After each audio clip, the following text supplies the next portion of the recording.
take a little walk down into the underbelly of streaming, where hope is cheap, but it's all we have. We ain't got the fancy things that the big streamers got. We just got ourselves, each other, and the loyal few who follow us.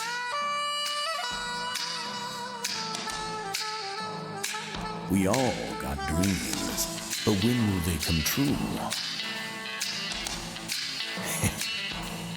Sometime, baby. Sometime. Welcome to the Sometime Show.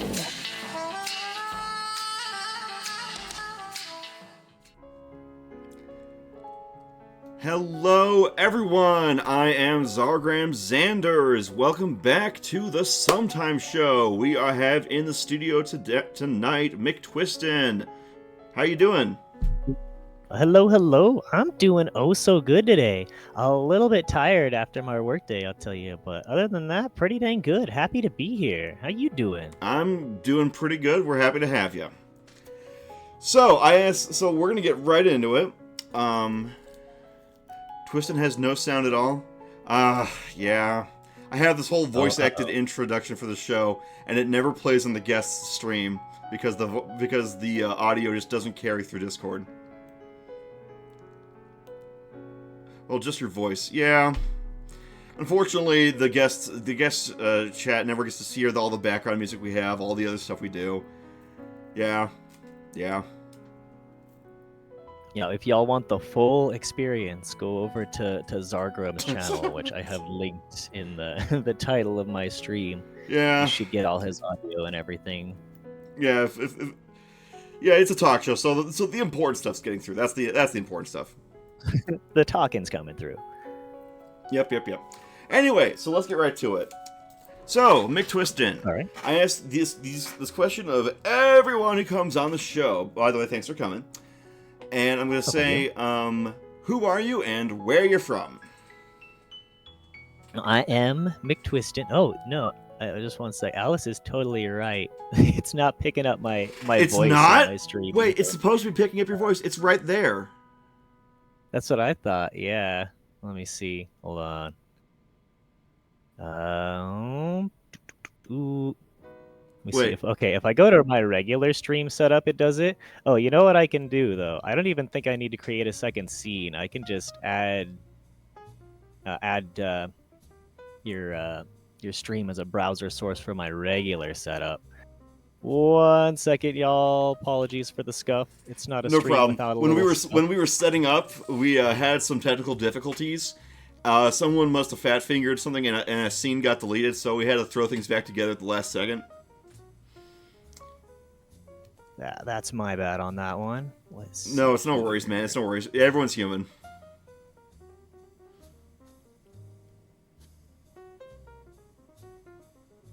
And we'll paste that. Do that. Okay, now we should have your screen showing and both of our voices coming through. Check. Right. 1 2 3 1 1 1 3 5 8 7. All right, we good? Can you hear us both? Looks like everything's good. It's showing all good on my end. Tika says she can hear us both. Pearl says she can hear us both. Okay, cool. Okay. Well, perfect. Well, to answer your previous question... Well, I'll reiterate it. So who are you and where you're from? So I'm Mick Twiston. I am from Utah in the good old US of A. Lived here most of my life outside of spending a couple years in Idaho. But I am Utah born and raised. Cool. Okay. So, we start with a few structured questions, and the next structured question is, what got you into streaming? Kind of happenstance. I've definitely been a much longer stream viewer than a streamer myself. Mm-hmm. I've been on Twitch as a viewer since like 2020. Just watching a lot of my friends stream, made a lot of friends through Twitch. And then last year, there was kind of an event over Facebook and Reddit For one of my favorite video games, Dark Souls 2, they Uh-huh. were doing the Return to Drangleic, which is where as many people as possible would try to replay Dark Souls 2 and and do as much multiplayer as possible just to try to temporarily get the servers active again. Oh. And so I figured, since it's a unique little thing, I'm gonna try streaming it when I play Dark Souls 2. Didn't really have any actual PC setup or anything like that. I just used the direct stream from my Xbox feature, and did that for about 2 weeks till I finished the game. And I was like, you know what, this is actually kind of fun. I'm gonna set up a consistent schedule to do this, and I've been doing it for a little bit more than a year now. It's been good times. Cool. Cool. Okay. So, so far in your streaming journey, what are some challenges and obstacles you have faced? Um, I guess the biggest challenge I would say is like trying to grow on any exterior source, like remembering to grab clips and putting those on TikTok. Um, I think is one of the biggest ones, because I know a lot of my friends who they use like external sources like Instagram Reels and TikTok, and I'll post one of those maybe once every other month. But I'm really bad at grabbing clips for TikTok. Oh yeah, Um, I know that feeling. but other than that, it's been a pretty fun little ride. I've met a lot of cool people through doing it. Um, I've done a fair few amount of collabs. Wow, And McTwiston, I had no idea you swung that way. You just like do casual hook. No, I'm kidding. I'm kidding. I'm kidding. I know exactly what you meant. oh right, I didn't know exactly. you were that social. But no, I get you. You're saying you met a lot of people through streaming, right? Absolutely. Oh, absolutely. Yep. Met some of my best friends ever. I would say I've met through streaming, or through either my stream or theirs. That's cool, man. That's I, awesome. yeah, it's pretty nice. I actually went on a trip to Mexico maybe 2 years ago, and everyone I went with there were people I met through Twitch. We just all figured, you know what, let's buy a ticket. We'll share an Airbnb in Mexico City and go see the historic sites, get a little drunk, party up, and it was Do a actually little really dance, make a little love, get down the night. cool. Two out of three of those things, yes. Some of those things. Okay. All right. So okay. So what is a goal or a direction that you want to take the channel? Where do you want your streaming career to be in the future? Honestly, I think like coasting the way I'm coasting is really the ultimate goal. Just meeting new people. Every time I hit the start streaming, it's just I'm looking forward to hanging out with my friends, my viewers that have come in. That's really the highlight of it. I mean, it's nice to gain new followers and to like build the profile up, but I want to hang out with my homies that I've met through the Twitch platform. And if that keeps going that way, then I'm gonna be a happy camper for sure. I totally get that. I totally get that. I actually like doing a lot of audience interaction stuff on nights where I actually have the energy to stream. I like to do. Sometimes I used to do something called Twitch Plays D&D, which was an audience participation version of D&D, where Twitch chat would like vote on things to do as their character. We had a whole like 2 seasons of it so far. It's been pretty fun. So I totally get where you're coming from when you're saying you like to make friends with people in chat. You like to hang out. I totally get that. Mhm. I totally get that, and I feel that myself. Okay, so let's talk about your character design. It looks like you're channeling some skater vibes. Yes, my character design is literally just me. I took a picture of the concert merch I bought at a Baby No Money concert and sent that to one of my artist friends as a reference. So I had a slightly different avatar originally. It's still one that's on the loop. There's like a channel point redeemed to change my tuber model, but it's 100% just based on myself. With with the hoodie I have and a beanie I bought at the Baby No Money show. Um, but yes, the skater vibes are also a little bit deliberate. I do love skating. Don't do it as much nowadays because if I was to get injured as you can get skating, then it would put a halt on my ability to work, and I do run my own business as well, so that would throw a big old monkey wrench in it. But I still longboard, I still skate from time to time, just not as much as I was doing a few years ago. I know that feeling. So wait, you said you run a business. What kind of business do you run? Oh yes, I run an irrigation business for like sprinklers, outdoor water. I was actually in plumbing for about 13 years prior, and Cool. I found that every plumbing company I would go to, I was the only one that knew how to work on sprinklers. It's just kind of always been my specialty from the beginning.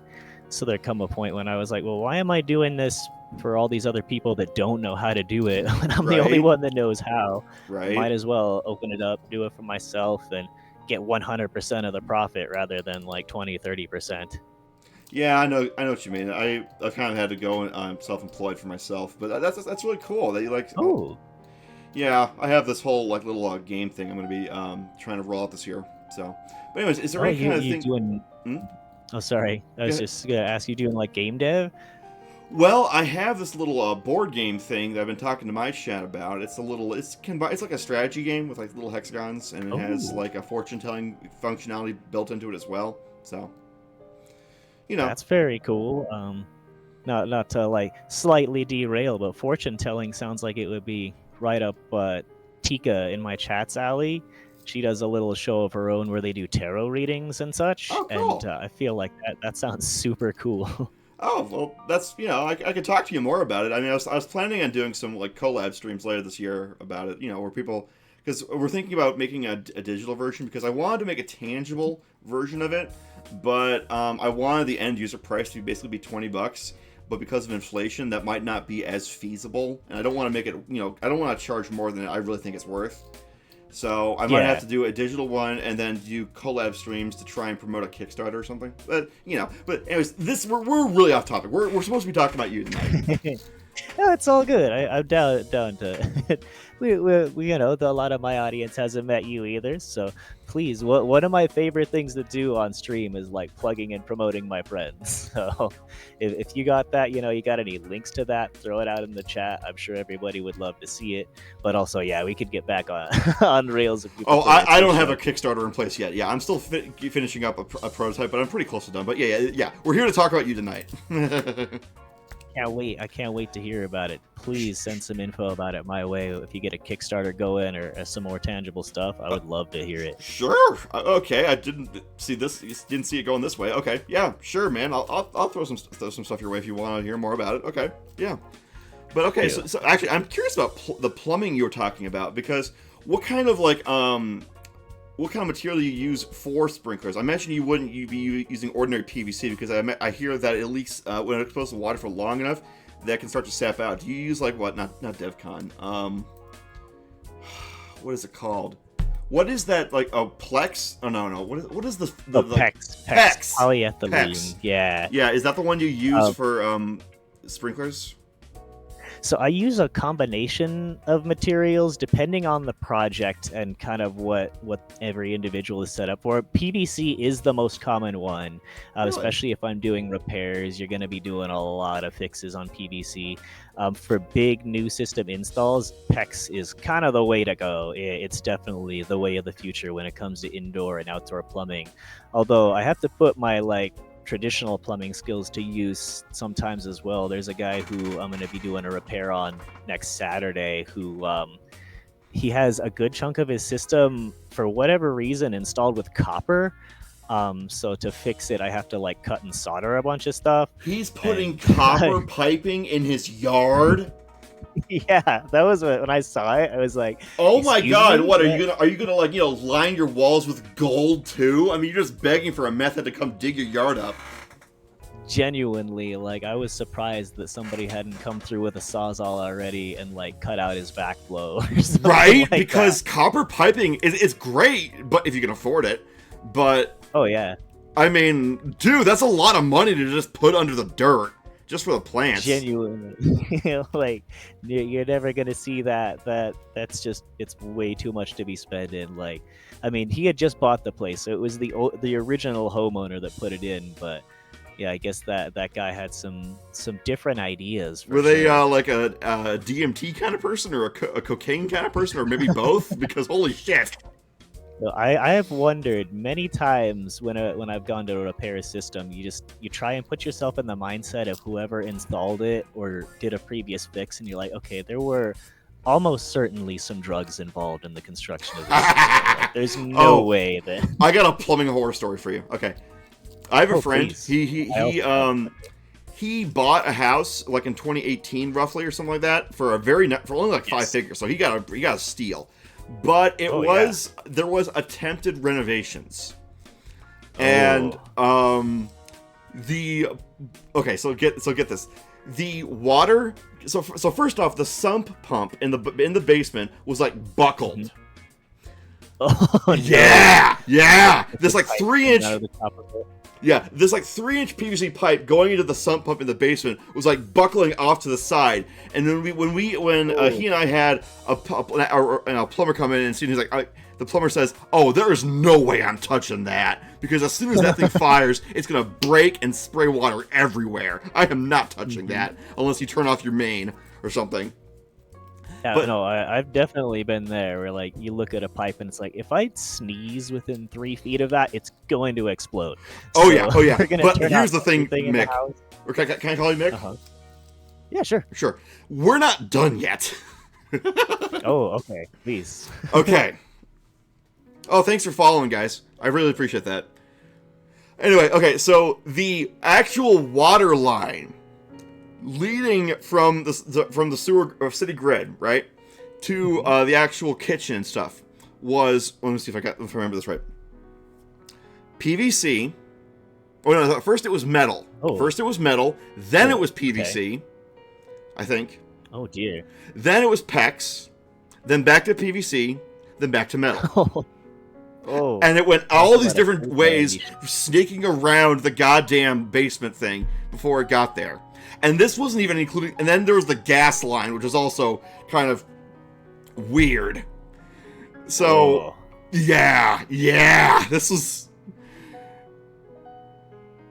It was just the craziest thing. Well, that sounds like a nightmare. Probably high profit if somebody replaced it all, but it's a nightmare to Well, try and we fix got a at the good same guy time. who was willing to replace the gas line, and we did it for $2,000. So that wasn't so bad. Oh, that's actually quite reasonable, yeah. Oh yeah. The gas line took priority. He didn't really want. My friend didn't want to replace the water line right there because. Another thing. The water heater, pipe was. You know how it has an exhaust pipe? How Yeah, it was the- angled down and then back up. Oh. Oh Yeah. no, that Yeah, that ain't code. no, that's a headache inducer 3000 at the very minimum. The amount of times like I've seen some weirdly ran flu and you ask them like, hey, has anybody who lives in your basement complained about like headaches or like consistent nausea? And they're like, well yeah, why do you bring that up? I think I know why. We need to fix this ASAP. Yeah. I mean, okay, maybe we might be confusing our chat because we're talking about home improvement shit. So, boobs, video games, and violence. There we go. Yeah. Oh right, yes, exactly. Death metal music, rap, baby no money. Oh yeah, totally. Yeah. But okay. So sorry. I take an interest in like DIY stuff and like home building shit. So when you said you were a plumber, that actually like I was like, oh, holy shit, that's cool. Oh yeah, I've seen some crazy things, let me tell you. I've also had some pretty scary mishaps when I was plumbing. I gotta hear There's about one this. that comes to mind. So the person who taught me how to plumb taught me that, you know, every so often if you change out like just like a ball valve that supplies gas to a water heater, you can do it live without having to turn off the gas because it's so quick. You can just like swap it in and out. And that was kind of when I was less than a year into plumbing, not knowing any better. I was like, oh, okay. Oh no. So there Oh was no. one job I was doing, and this was with a friend of mine who was an apprentice of mine for several years. But I disconnect this ball valve while the gas is live, Oh god. and the moment I do this, a furnace next to the gas line kicks on, and suddenly Oh! flames start spraying out Oh of this open God! pipe, just like a flamethrower in their house, like 6 feet long. They're like, oh my God. Like, I Oh my toss my God! wrench to my apprentice, like, you go shut off the gas main right now. I'm gonna try to keep this under control. Like, I'll do everything I can to keep it from burning up the wall. Oh my I was God! able to keep it restricted Did the and client find out? burn myself, but they did not, luckily. Woohoo! Okay, so that's how you still have any kind of money. Okay. Yeah, yes, exactly. This wasn't through my company either. This was like when I was still like an apprentice myself and still learning the ins and outs, which is a big part of it. Yeah, Speaking of I'll things that just being turn an your gaslight apprentice, into a flamethrower. No big deal. Holy crap! yeah, that's how you never have a customer call you back again. Oh man. Um, Can you imagine if also, Mario like, did that move on Bowser? hit him with the flamethrower. Like Surprise. Mario just goes to a pipe and just like lights a match next to it, and boom, the whole castle blows up. Oh man. Okay, I Well, gotta hear Bowser more of the has stories. insurance. I gotta hear more of these stories. So what was the craziest, weirdest thing you've ever seen as a plumber? I gotta know. Oh, this is so this one I hate that I remember this so vividly because this was within my first 1 or 2 years of plumbing. I still remember my client's name from that job, which is something that never happens for like a company you never worked for anymore and never gotten any consistent business for. It's just that it burned itself into my memory. We can call them This Greg for the was purposes of very anonymity. much. Oh yes, you can say Craig. Or Craig or Greg, just to protect the innocent. Yes, so Craig's house was absolutely a hoarder house. Oh, I boy. pulled up. It was my plumbing master driving for me, and we pull up, and there's like trash and oxygen tanks all over the yard. And as soon as you get on the street for the job, not even in their yard, like as soon as we started pulling down the street 3/4 mile away, you could smell it. It was dreadfully bad. Oh my And god. they had called us because they mentioned that none of the drains in their house were draining. Oh no! Wait. Which And they kind were of looking at drains? changing out all of them. Oh my Literally God. everything for every fixture. So that's Blackwater So drains normally too. that means like a clogged line. Yes, exactly. Oh. And we get there and we found out that their lack of being able to use the drains did not stop them from using any fixtures. Oh! Their toilet was full, Oh! but also compounded with them being a hoarder. It was in like a double wide trailer type home. They must have had 9 dogs and twice as many cats, and it was this person who was living there with some of her kids and grandkids, so it was way beyond packed to capacity in there. But one of the things that really sticks in my mind beyond everything to this day is they decided they wanted to have us change out all of the plumbing pipes, like every drain and water pipe. My boss just convinced them that they needed that, which they did, but he had me go around and test the individual like shut-off valves for each fixture. And I remember going near one of the toilets, which was full, and I like reached down behind it to check the shut-off valve, and I bumped the toilet. And then in this full up toilet bowl, I start seeing wriggling all over. It just starts moving like it was alive. No. And I kid you not, it was just filled with maggots, like absolutely Ah! dozens and dozens of maggots in their toilet bowl. Ah! I could not. Dude! That is so nasty. Oh my god. I was floored. The only clean spot in this entire home was there was one section that the homeowner's adult son maintained where he had like a collection of GI Joes, and that display of GI Joes was literally the only clean thing in the entire house. Everything else had like trash and furniture to the ceiling. Their litter boxes were like full over the top. It was genuinely a nightmare. Like Jamda keeps saying in the chat, is this a nightmare? That was my nightmare. I will actually never forget that place. Oh my god. It was so bad that like when I was working on the replacement for the pipes, the person's next door neighbor came up to me and was like, you're actually like changing out everything there, I'm so happy. She kind of like tried to explain to me the history of everything and how bad the smell was. And when she was telling me like how like her family would have to visit and deal with the smell like down the street, she actually started to break down crying.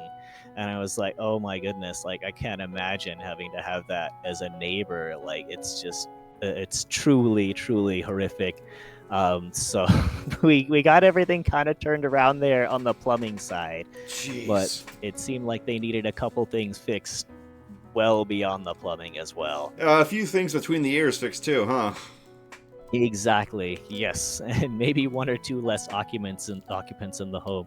That's when you call the health department, says Tika. So apparently, the health department at Animal Control had been called on them several times, but I don't know if it's just like local laws or what. But they would just say you can't come in, and they'd come to the door, and that was the end of it. Like they just like, yep, nope, you can't come in, you can't look at anything. So nothing was ever done. What about the fire marshal? Actually, though, like genuine fire hazard. That's the case with a lot of hoarder houses. There was one lady I did a project for, also was a hoarder, which she probably had more stuff piled up in this place, but also not the same issues with like the drainage and such. But her daughter met me in the front yard and was like, "So before I let you into my mom's house, I think I might have to have you sign a waiver that says you release us of any pain and suffering you might experience when you go in." And Holy shit! Oh, that's always a good sign. that was what I thought when I went there. Like, oh, it's that bad, is it? Oh no, oh geez. But genuinely, it was still not as bad as that first place. Like, Good I just told her, God. like, I've been doing this for a few years. I've seen it all. Like, there's nothing, there's nothing this house can do to me at this point. And that held up to be true at the second place, at least. I was like, you know what, this that's not so bad. I can at least climb over the piles of trash. One of your chatters said just burn us down, and another one said only valid option. Brother, I mean, get the I can't- flamer. I The can't heavy deny that. flamer. That's when you do the hard reset, the household equivalent of turning the computer off and back on. Oh my god. Unbelievable. Unbelievable. How the hell do we follow that topic up? Holy crap. You could go anywhere you want. It's one of those things, I will say. It gives you a little bit of appreciation though, because I'll have a day, when I forget to I just decide, you know what, I'm not gonna clean my room today or whatever. But I'll never be that bad. Like I'll never be My room is messy, nearly on but that level. it doesn't have maggots around. Exactly. It has Yes. spiders every once in a while. It has some dust. And there's some paper See, stacked I like up. to have the spiders. I not for like uncleanliness reasons, but just because I really like spiders. Like every once in a blue moon, like there'll be like a black widow on my porch or something like Oh, that, and I'll God. just relocate them because I'm a big lover of the leggy boys. Oh, I didn't know you swung that way. Now, okay. No, I get you. That too. Oh, okay. No, Oh. not really. Okay, so, alright, so you liked skating. I have that on my notes here, that you like skating. So let's open that up a bit. So he says you like longboarding and you prefer street skating. So I think I understand what you mean, that you don't do as much skating anymore, because, yeah, street skating has all those famous wipeout clips where guys will try grinding down a staircase and then they eat shit at the bottom. Exactly. There's a very famous magazine. They also have a social media channel for skating called Hall of Meat, and it's entirely videos of the worst wipeouts you could imagine. Ooh. You'll usually hear like a crunch or a snap or something worse. Oh, God. If you ever want to not skate, then check out Hall of Meat. And oh my goodness. Oh, Unbelievable. Pearl says you're good with spiders too, but just the small ones. That is it true, Pearl? I don't know if you've ran into this yourself, but one of my friends who is from the Philippines says that small kids will collect spiders there and then battle them like Pokemon. Wow! Does that really happen? That sounds incredibly cool. If it's I mean, true. technically it's animal cruelty, but yeah, jeez. Yeah, it Yes, is. screw your Okay. Pokemon Violet and Scarlet. We have literal spiders fighting each other over here. It's for real. The Kyoto region. Wow. Oh, but Unbelievable. as far as skating goes, I actually didn't start, or I didn't learn to skate, I guess I should say, until I was 27, which was a few years ago. I tried to skate when I was a teenager. I played Tony Hawk's Underground on the PS2, and I was like, "Oh yeah, this has got to be like this is so easy. Like you can launch yourself 30 feet into the air and do a bunch of tricks." And Famous I last bought a words. skateboard at the yard sale. Exactly. I tried to skate Wait, you bought your twice skateboard at a around yard the sale? block. Uh-huh. That's Nothing cool. fancy at all. Just an old crappy one. Hey, And whatever when I works, couldn't man. figure it out after 2 times around the block, I was just like, okay, maybe I'm not actually gonna be a skater. But then when I was 27, a little game called Tony Hawk's Pro Skater 1 and 2 came out, the remakes of the first one. And Um, I played that a bunch, and I was like, you know what? I just want to buckle down and learn this.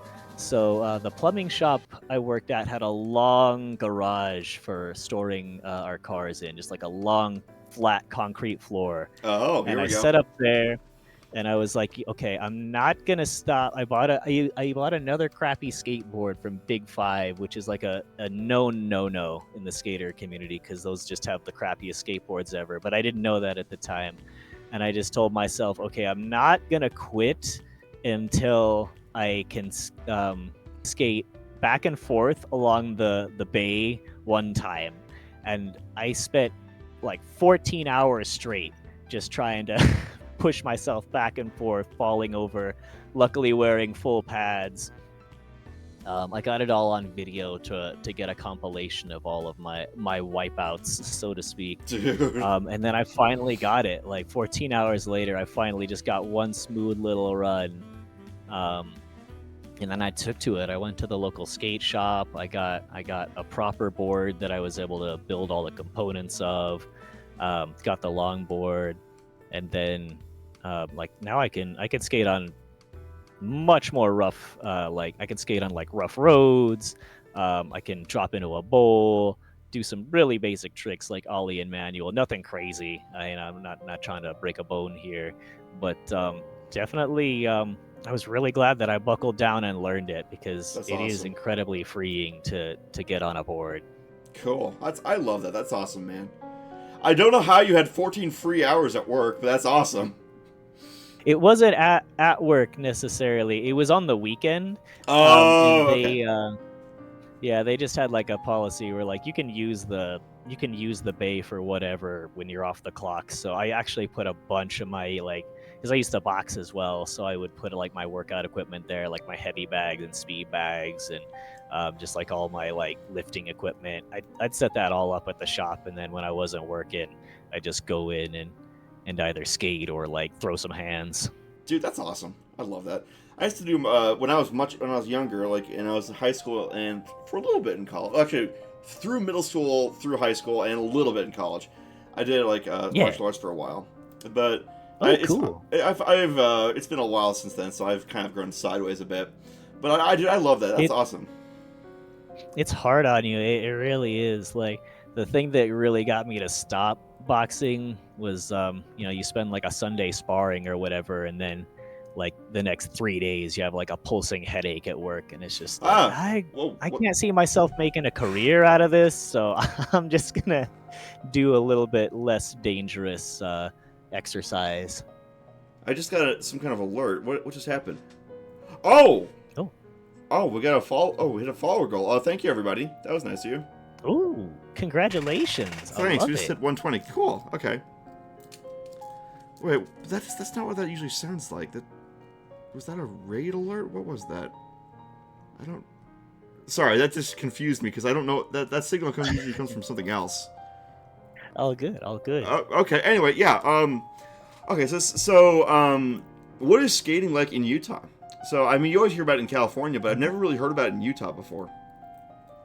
It's actually got a pretty good skating scene out here. A lot more street, but we've got a couple like really nice indoor concrete skate parks.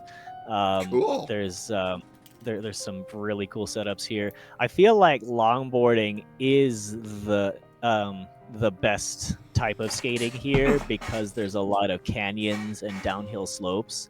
Oh, So there's a local canyon near me where I've longboarded that several times, and that you have to wear full pads on because you'll be like easily hitting 30-40 miles an hour, feeling jeez. the jelly leg on there. Um, and so it's actually got a pretty active skate scene out here. It's a good way to meet people. I met a lot of people like just online through local like Facebook let's meet up and skate groups, and surprisingly, it's cooler than you would expect. I know it's not a place that comes to mind when people think of skateboards, but also if you're really plugged into it, you'll find that skaters are gonna skate wherever they want to. There is an incredibly inspirational skate team. If you're on Instagram, it's the Gaza skate team, and they like do tricks on the rubble in Palestine. Like it's actually Whoa. unbelievably inspiring to watch. That's incredible. It's pretty neat. Like if there's a will to skate, then there's a way. People will always find something to do a Damn. kickflip off of. Damn. Wow. That is just mind blowing. I had no idea about that. Wow. It's really cool. Definitely very inspirational stuff. Skaters gonna skate. Do I play fillers on Fortnite? Says Jamda. No, I do not. I'm just a battle royale guy. I just like to fight. We are fighting dreamers. No. Goated anime theme song though. Oh yeah, yeah. That's a Yes, famous. one That's of one the of best. one of the ones that I really like is the very first intro song for Bleach. The one that for the. Oh yeah. I don't know. I like that one a lot. I don't know. Also, the Gurren Lagann one. Gurren Lagann is classic. Oh my goodness. Yeah. So good. So For good. sure. Love me some rope, fight the power. Whoa. Yeah. Great shit. That was the anime that my friends actually, when I was in high school, I used to be kind of prejudiced against anime for very dumb reasons. I mean, all prejudices are usually kind of dumb anyway. Let's be honest. But Fair. yeah, but my friends were saying because I thought they were all like for kids level stuff, which is obviously wrong, obviously. But I didn't know that at the time. And these friends in high school are like, no, you got to see that there's more to this. So they made me go to one of their houses, and they showed me Gurren Lagann, and I realized, oh, this is fucking awesome. I have been wrong this entire fucking time. What the hell?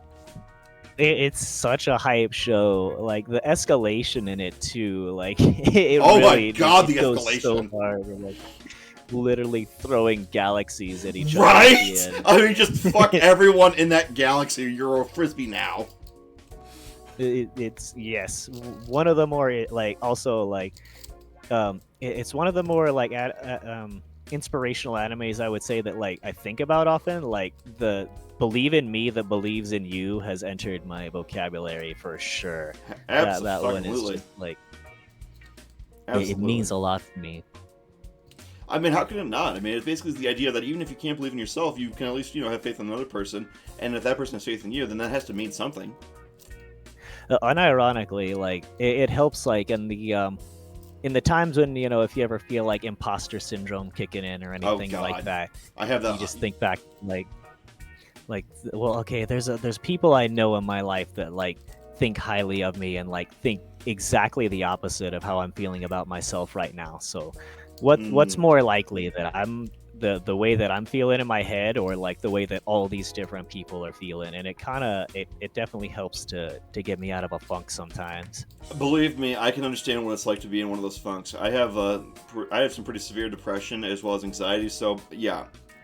I know what it's like at the bottom of the pit. It's like I call it the muddy pit because sometimes when you try to pull yourself out, you just slide back down sometimes. It's really difficult. Yeah, it can be real difficult to get out of that pit, man. So believe me, I totally understand and respect what you're saying. I totally hear what you're saying. Yeah, that is one of the things that helps me with my depression is just talking to my friends sometimes, because 100%. yeah, I guess It's very easy to get. Oh, sorry. No, No, go ahead, I'm talking over you. Go ahead. Oh, okay. So yeah, it's like the old adage: misery shared is halved, happiness shared is doubled. I couldn't agree more. That's really what it is. Like, Oh, just thanks, being able to Alice. externalize what you got bottled up inside really, really helps in so many different ways. And it's easy to fall into that trap of like, oh, I'm feeling such a way, like I don't want to put that on others. But a lot of the time, like the people who are closest to you want to hear it. I mean, I'm that way. Like when my friends are feeling down, tell me about it, please. Like share your burden. You don't have to go through it alone. Yeah, And yeah. it's sometimes it's tough to remember that other people are the same way, but Oh yeah, it's unbelievably helpful. yeah. That's the thing is that sometimes if you can't get out of the muddy hole, you can at least ask a friend to throw you down a rope. You know what I'm saying? You got it. Yes, absolutely. Yeah. I mean, I've had some friends that I've lost to depression. I'll just leave it at that. And Oh, I've at least had one. I've at least had one. yeah. And No, definitely. It can be hard. There's almost like no greater weight you can carry, really. yeah, yeah. It was rough, not hearing anything about them for like months, and then all of a sudden I get a call from someone that we knew, a mutual friend. Hmm. That was rough because you wish you could have done something, you wish you could have Yeah, helped. exactly. Afterwards, you're always thinking like, well, what could I have done different? Like it Yeah, doesn't even feel real. Like how could I have changed this? Sometimes there's nothing you can do to change it, but it doesn't stop you from wondering how things could be different. are you familiar with the music group called Pod Point of Disorder? No, I am not, but They made the I old am going song to. "Youth of the Nation" back in the early 2000s. Oh yeah, that was in the. I know this is a stupid. That was in the Bionicle commercial. Oh my fucking god, it was! I didn't know that! Holy crap. Yeah. That's a dark song to The, put in a Bionicle commercial. I do remember it was like what like the third or fourth generation Bionicle, but I do remember that being in one of the Jeez. commercials. A song about... That song touches on some dark stuff, and for them to put that in a kid's toy commercial, like... That's like the quintessential nostalgia critic, for kids! Moment. Actually, though, I feel like it was probably just somebody in like the marketing department. Like they heard the hook and they were like, "Oh, this sounds Oh my cool. Like god, let's you're not right. examine the context any further. Let's just slap it in our trailer because You it's gotta be right. cool That to see has to our be what little happened. robots walk towards the screen too." Yes. Yeah, they heard the main, I guess you call it the hook. Or they heard the main, Yo, the chorus or whatever the hell. And like, okay, kids song. And even though the song talks about goddamn teenage suicide, drug addiction, oh, codependency, and all kinds of stuff, you're like, you gotta be kidding me. We're just gonna put, oh my god. But, I wonder how it shook out because I remember when that trailer dropped. Like one of my friends back in the day, he was like, "Hey, can you like download that song that was in the Bionicle trailer off of oh like no. LimeWire or something?" Oh And I no. was like, "Oh yeah, I guess I could figure out what the song is." And like, so I just like threw it on like I burned it to a CD and sent it over to him. Oh But my god. he's doing all right. He's he's a really incredibly sweet bodybuilder now, so That's cool, guess it man. didn't screw him up too bad. But yeah, that's because the reason I brought up this group is because there is Yes. a line in that song that goes, let's hear. Who's to blame for the lives the tragedies claim? No matter what you say, don't take away the pain that I feel inside. Don't know about it, know why. It's the blind leading the blind. And while it's obviously not an uplifting lyric, it's definitely an echo of a feeling Yes. that a lot of us can have about dealing with loss. And I feel like that's the thing that can be so difficult when you're trying to help a friend who's dealing with something really bad, is that if it's especially on the internet and you can't just go to their house and help them or whatever, but it's just over the internet and they're in like a different country or some shit, and all you can do is just talk to them. And sometimes it just feels like, God, I wish I could do more than just talk. I wish I could just do more than just Mhm. words. You know what I mean? I mean, granted, 100%. Words obviously have power, of course. Words matter and meaning matters. But at the same time, sometimes you just wish you could, just do more than you're actually capable of. Because that's kind of something I've been struggling with lately myself, actually. Because I've been having a bunch of problems with my sleep and my energy and all kinds of stuff, and depression and my anxiety. Well, not so much my anxiety, my depression, but most of my depression lately.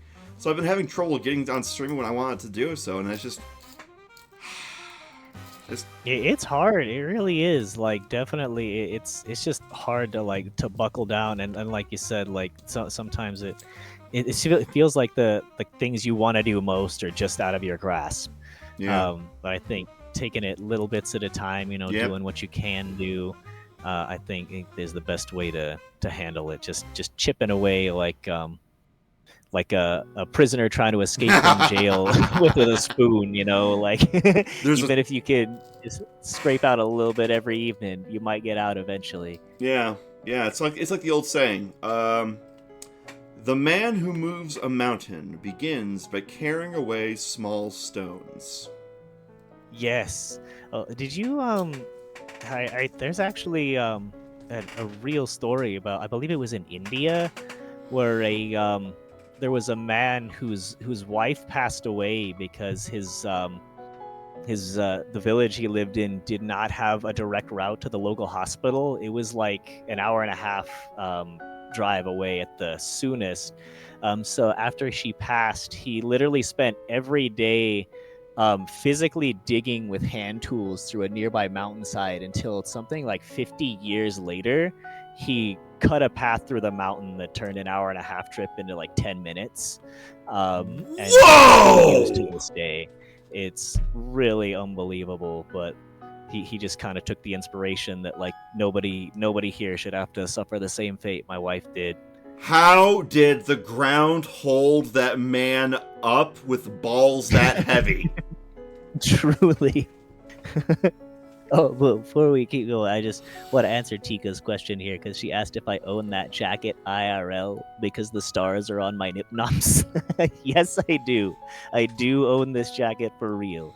It features my favorite color very prominently, which is pink. Well, you are the star of your own show. Exactly. Although I don't think the stars rest on my nip nops. No, they're more like towards the very top of your abs. Actually, it seems like. Exactly. Yep. Yeah, a little bit lower down. Yep. That's cool, man. That story you told about that guy who dug out, like, that's like an old man in the sea, or like Moby Dick type of thing. Like, this mountain kept my wife from getting the life-saving care she needed. I will now dig a tunnel myself for 5 decades. Like, God, I will defeat the mountain. I will defeat the mountain. Like, wow, that is just like, and you're sure that's a real story? Because even if it isn't, that's still awesome. Yes. Yeah, he's verified, like a real person in India. He's I think he passed away like 20-ish years ago. It's a pretty recent thing that happened. Wow. That's just I saw mind-blowing. I saw a short about it, and kind of like I was like, is that real? Like, that sounds like one of those, like, stranger than fiction type things, but he was definitely a real guy. It's crazy. Yeah, no kidding. It is amazing how much we hold ourselves back, isn't it? Because a lot of the time, we are our own worst enemy. Not always, but a lot of the time, we really can be our own worst enemy and our own biggest impediment. Yes, I could definitely see that. It's the battles you fight in your own mind are oftentimes so much worse than like when the rubber meets the road in real life. Absolutely. Man. You know what's funny is that usually for the first half of the show, we talk about a bunch of lighthearted stuff, and then for the second half, we talk about the deeper stuff. But it seems like we're kind of doing this in the other way around. It's almost. But that's fine. kind of shift things around. Oh, absolutely. Yeah, we could talk about games and stuff. I think you mean that, you've McTwisted things around. Yeah.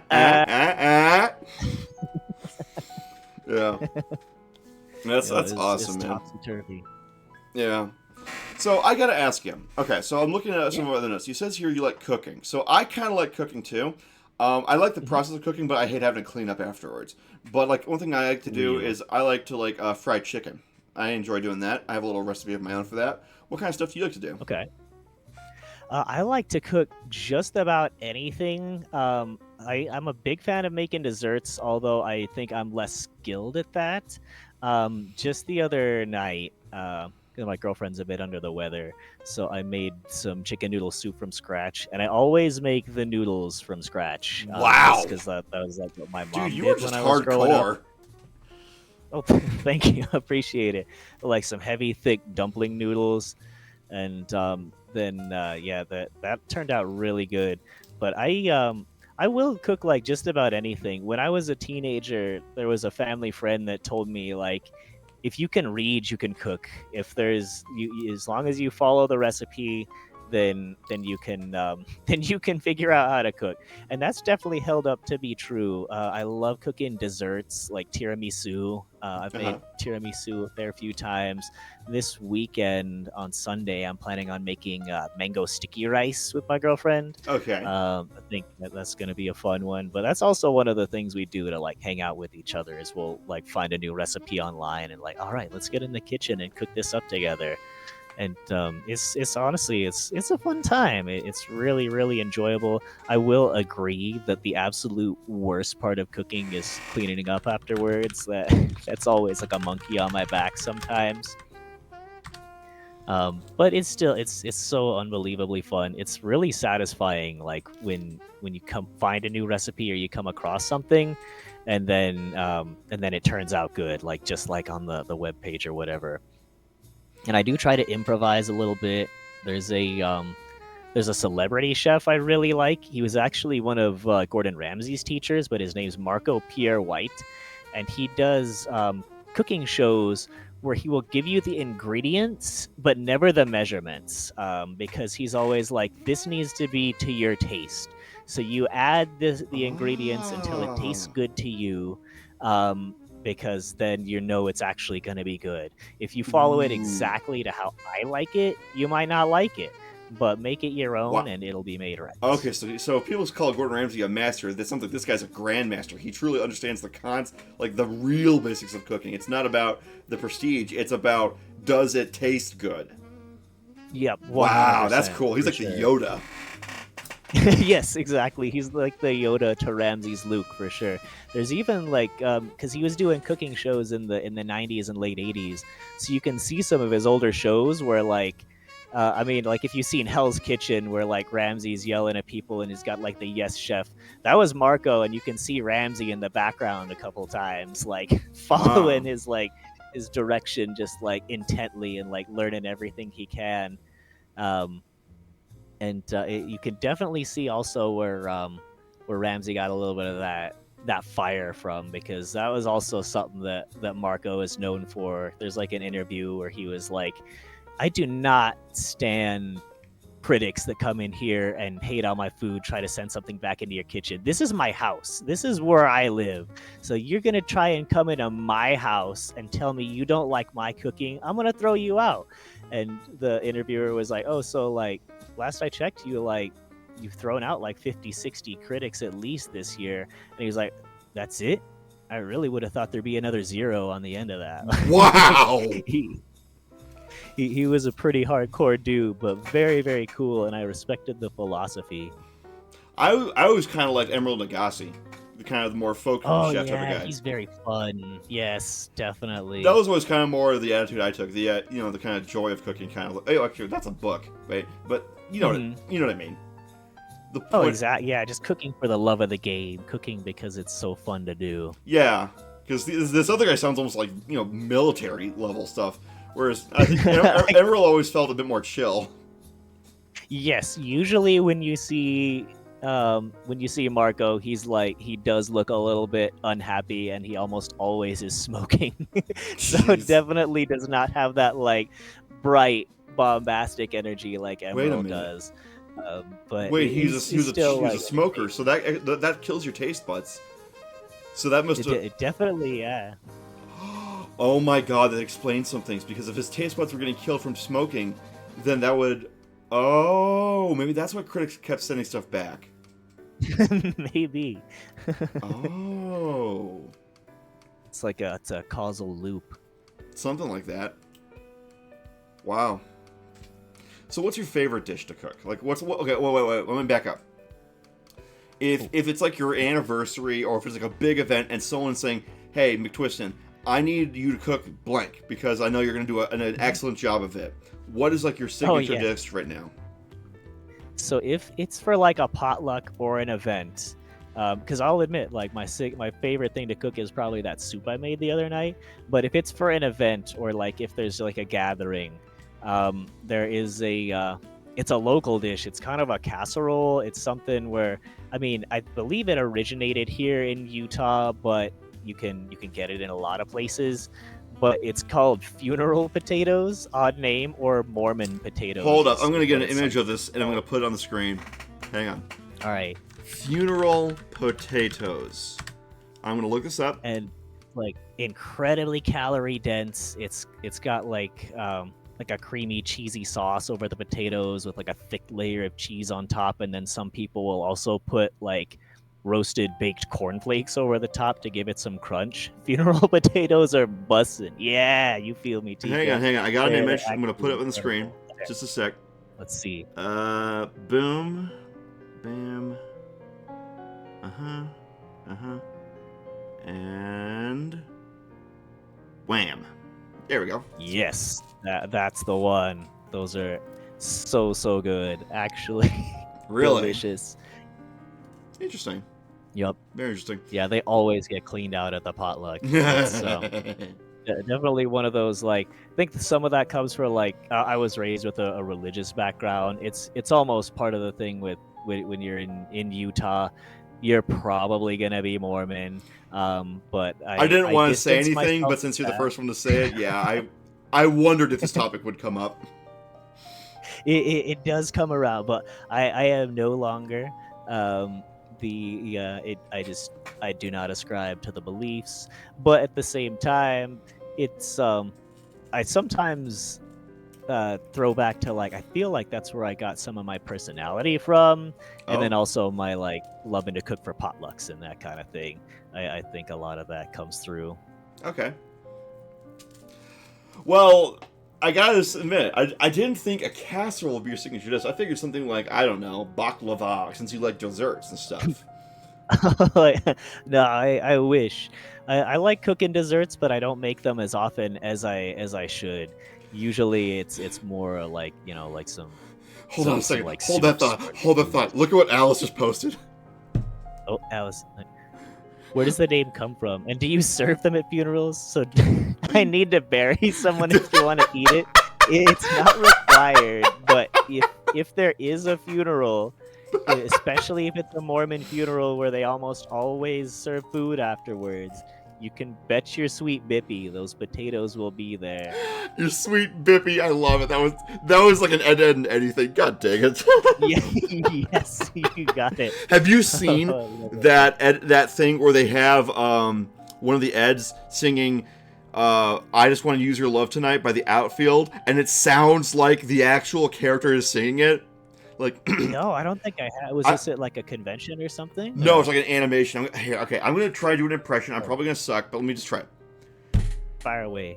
Josie's on a vacation far away, talking nothing now over. It's that song, and it sounds like okay. I can't do the "You Bet Your Sweet Bippy" because my voice is too low to do that one, but. Yeah, it's really tough. I couldn't even like if I try to do it, Eddie. I just sound like I'm like dropping 10 IQ points. I can't do the Ed. I mean, and that Ed was always wait. Which one was Eddie? I forget. Eddie was the leader. He was the one that was always coming up with the scams. Right. Yellow shirt. Okay, but yeah, that Ed. He always like he ate an entire mattress. that bit where he's like inhaling the mattress. I mean, imagery in that show was insane. can you imagine if he and Patrick Star were in the same room together? You created a stupidity singularity. Oh my goodness, an actual black hole. Yeah, I saw a thing just the other day. This was maybe like only 4 or 5 days ago, that the creator of that show made Jawbreakers their most coveted candy because it was the worst candy he could think of. He actually like hated Jawbreakers, and so he wanted to see if he could like spin it to where like his most hated candy was made extra desirable by it being a centerpiece of the show. Oh my And god. I mean, I Wow. liked some Jawbreakers when I was a kid. I haven't had one of those like big, thick ones that have like 60 layers since I was a wee little kid, but I did like them probably 80% thanks to the show. Jeez. You know, I hear that if you microwave them, they can have a chance to explode. I've seen that. Yes, they like they can burst open, or like the And, like, give you videos of third-degree people putting burns a or red hot nickel ball on one.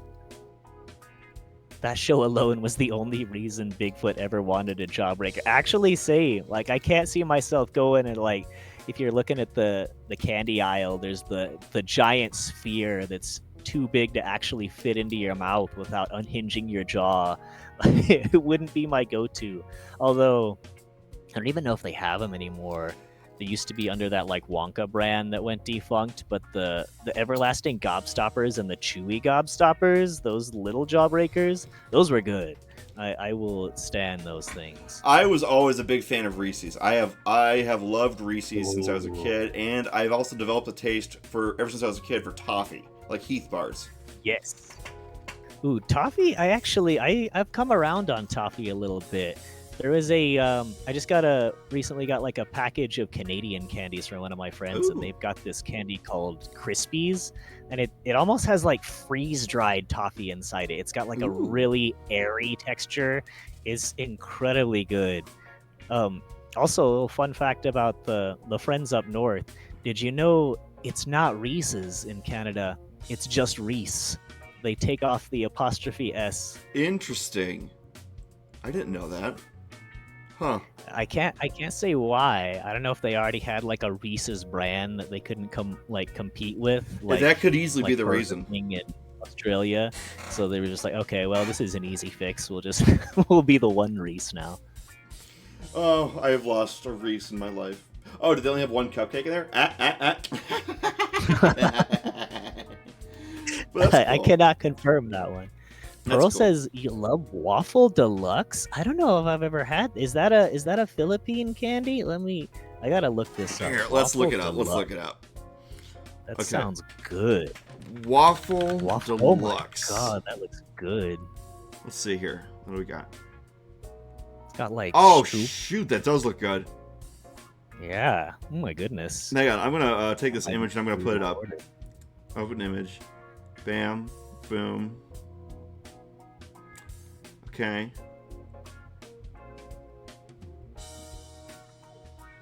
That looks really good. Those look crazy. I would definitely put in an order for those things. Oh my word. Yeah.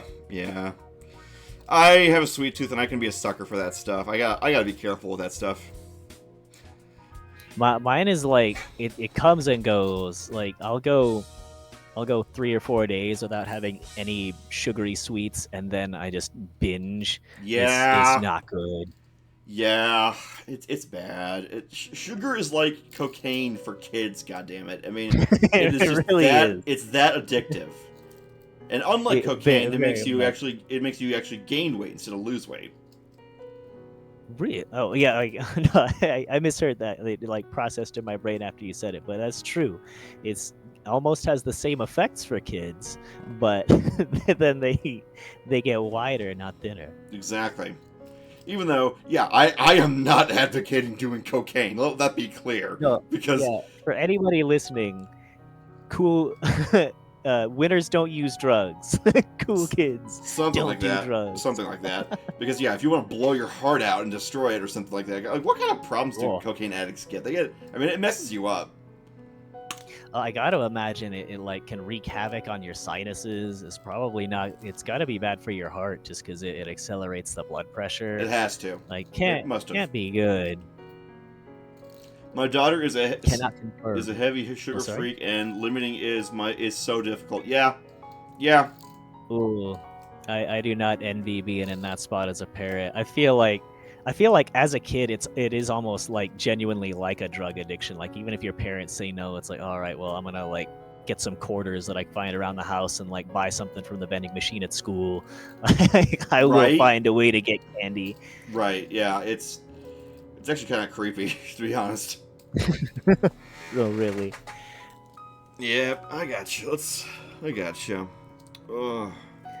So what Can't was? send the link. The Waffle Deluxe there is black and looks kind of expensive. Ooh, I actually really want to take a vacation to the Philippines for the food. I mean, whenever I travel, it's almost always for the food, but that's a big stop right there. Sorry, I didn't mean to interrupt. I just No, man, it's all good. It's all good. In fact, our next thing on the list is travel. So actually, here we go. Hey, let's go. All right. So yeah, you said you want to go to the Philippines. I would love to do a trip. I'd love to do a trip to in the same year, spend some time, like a month in the UK and then a month in Japan, Yes. and to write down my observations, comparing and contrasting both of them. Because on paper, you would think that they actually would have a fair number of things in common. They're both island nations. They both Okay, yeah. have a very developed history with monarchy. They both have a variety of different cultures on the same archipelago. They both True. have had stints with imperialism at different points. Also, yes, till very recently for both. Right. And they both have a very rigid main culture and a very loosey-goosey, almost anarchist counterculture. Thank you for the hydrate, Pearl. Sorry, you go. I'm required to drink water. Yeah, no problem. I have an IV going through my eyeball right now. No, I'm kidding. Sometimes I feel like that would be nice. I just have an IV. Yeah. An IV, like a saline drip, supercharges you.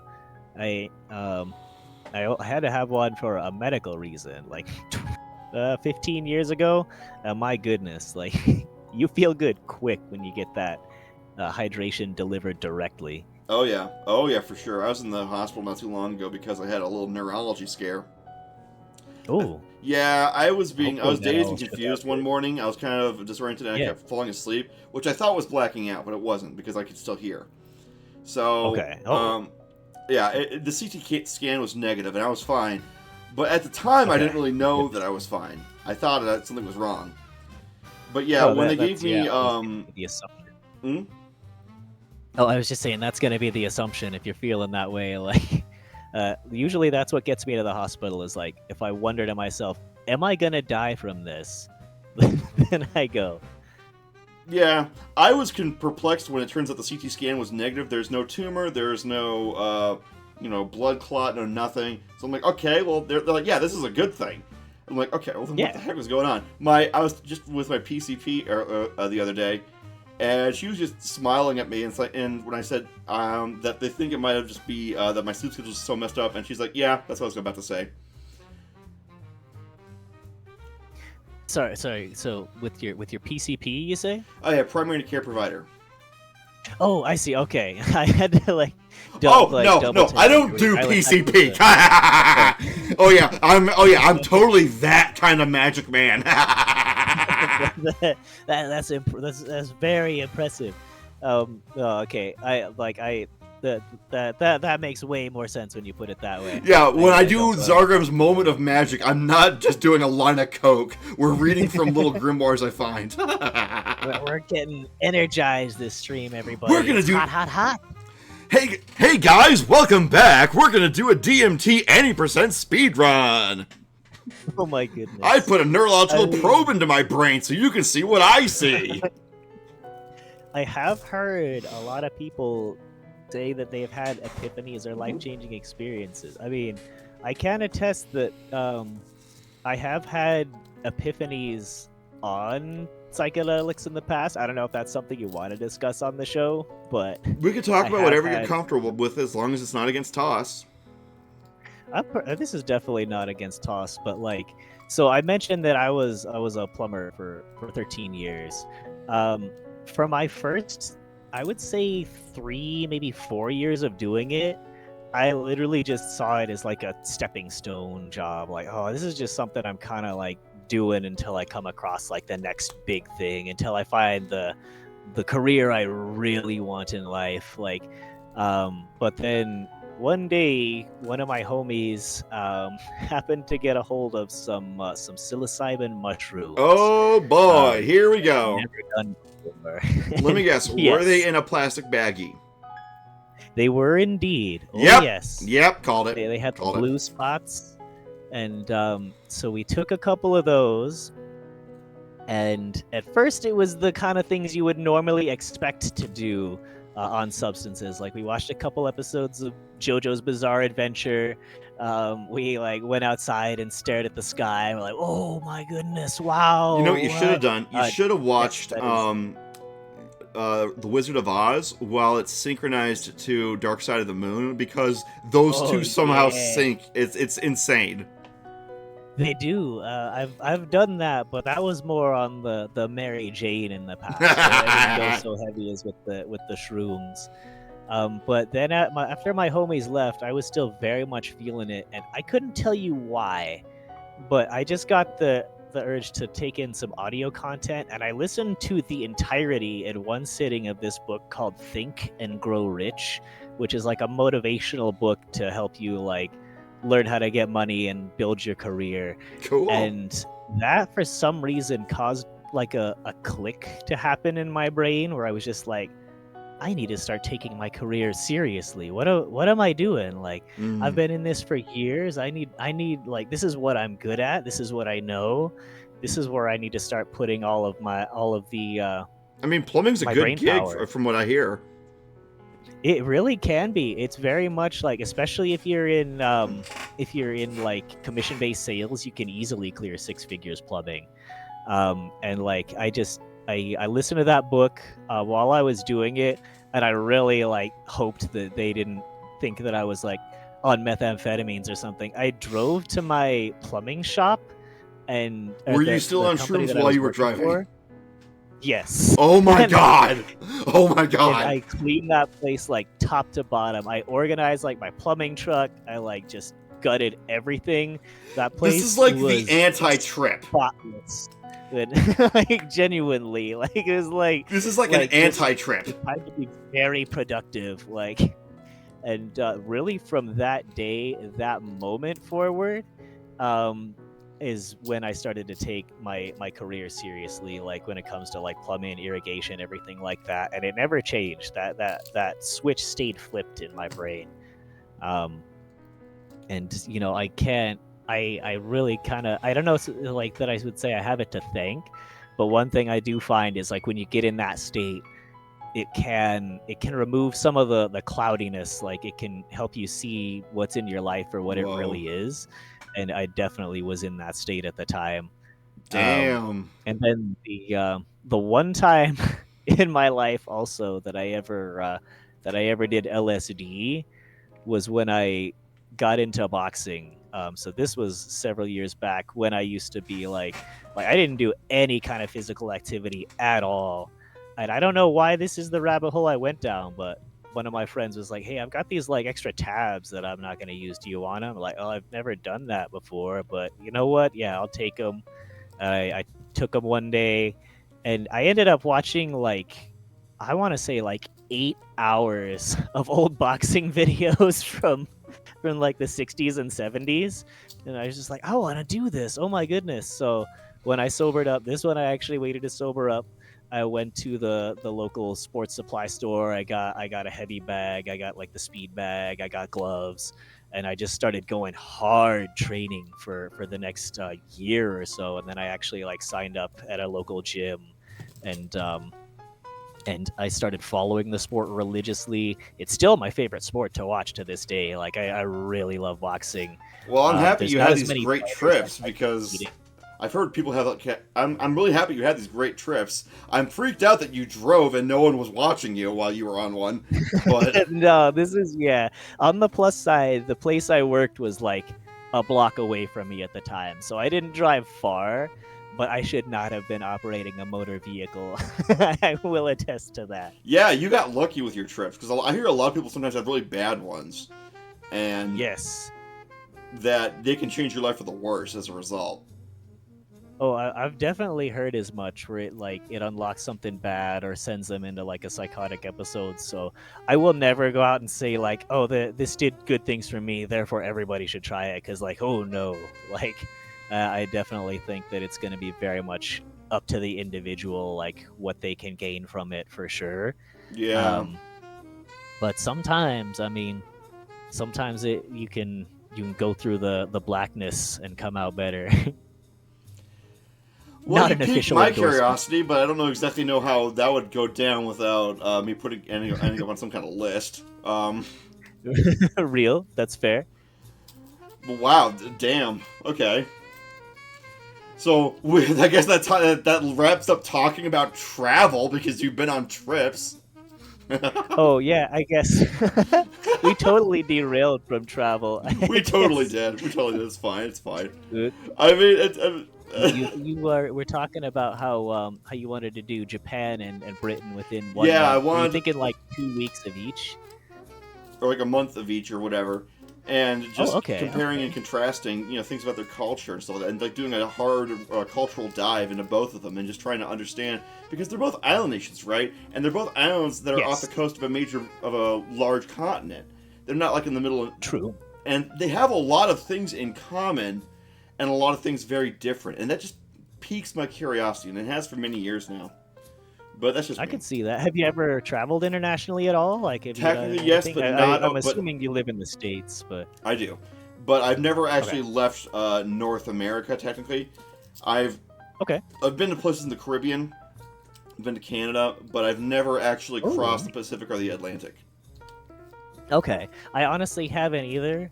Canada's really high on my list of places to travel, but all of my international travel has been to Central America so far. Mexico and Costa Rica in particular. I get you. Soon. The next international trip I want to do, if I can swing it, is going to be Rome. Oh yeah. That's the number one for me.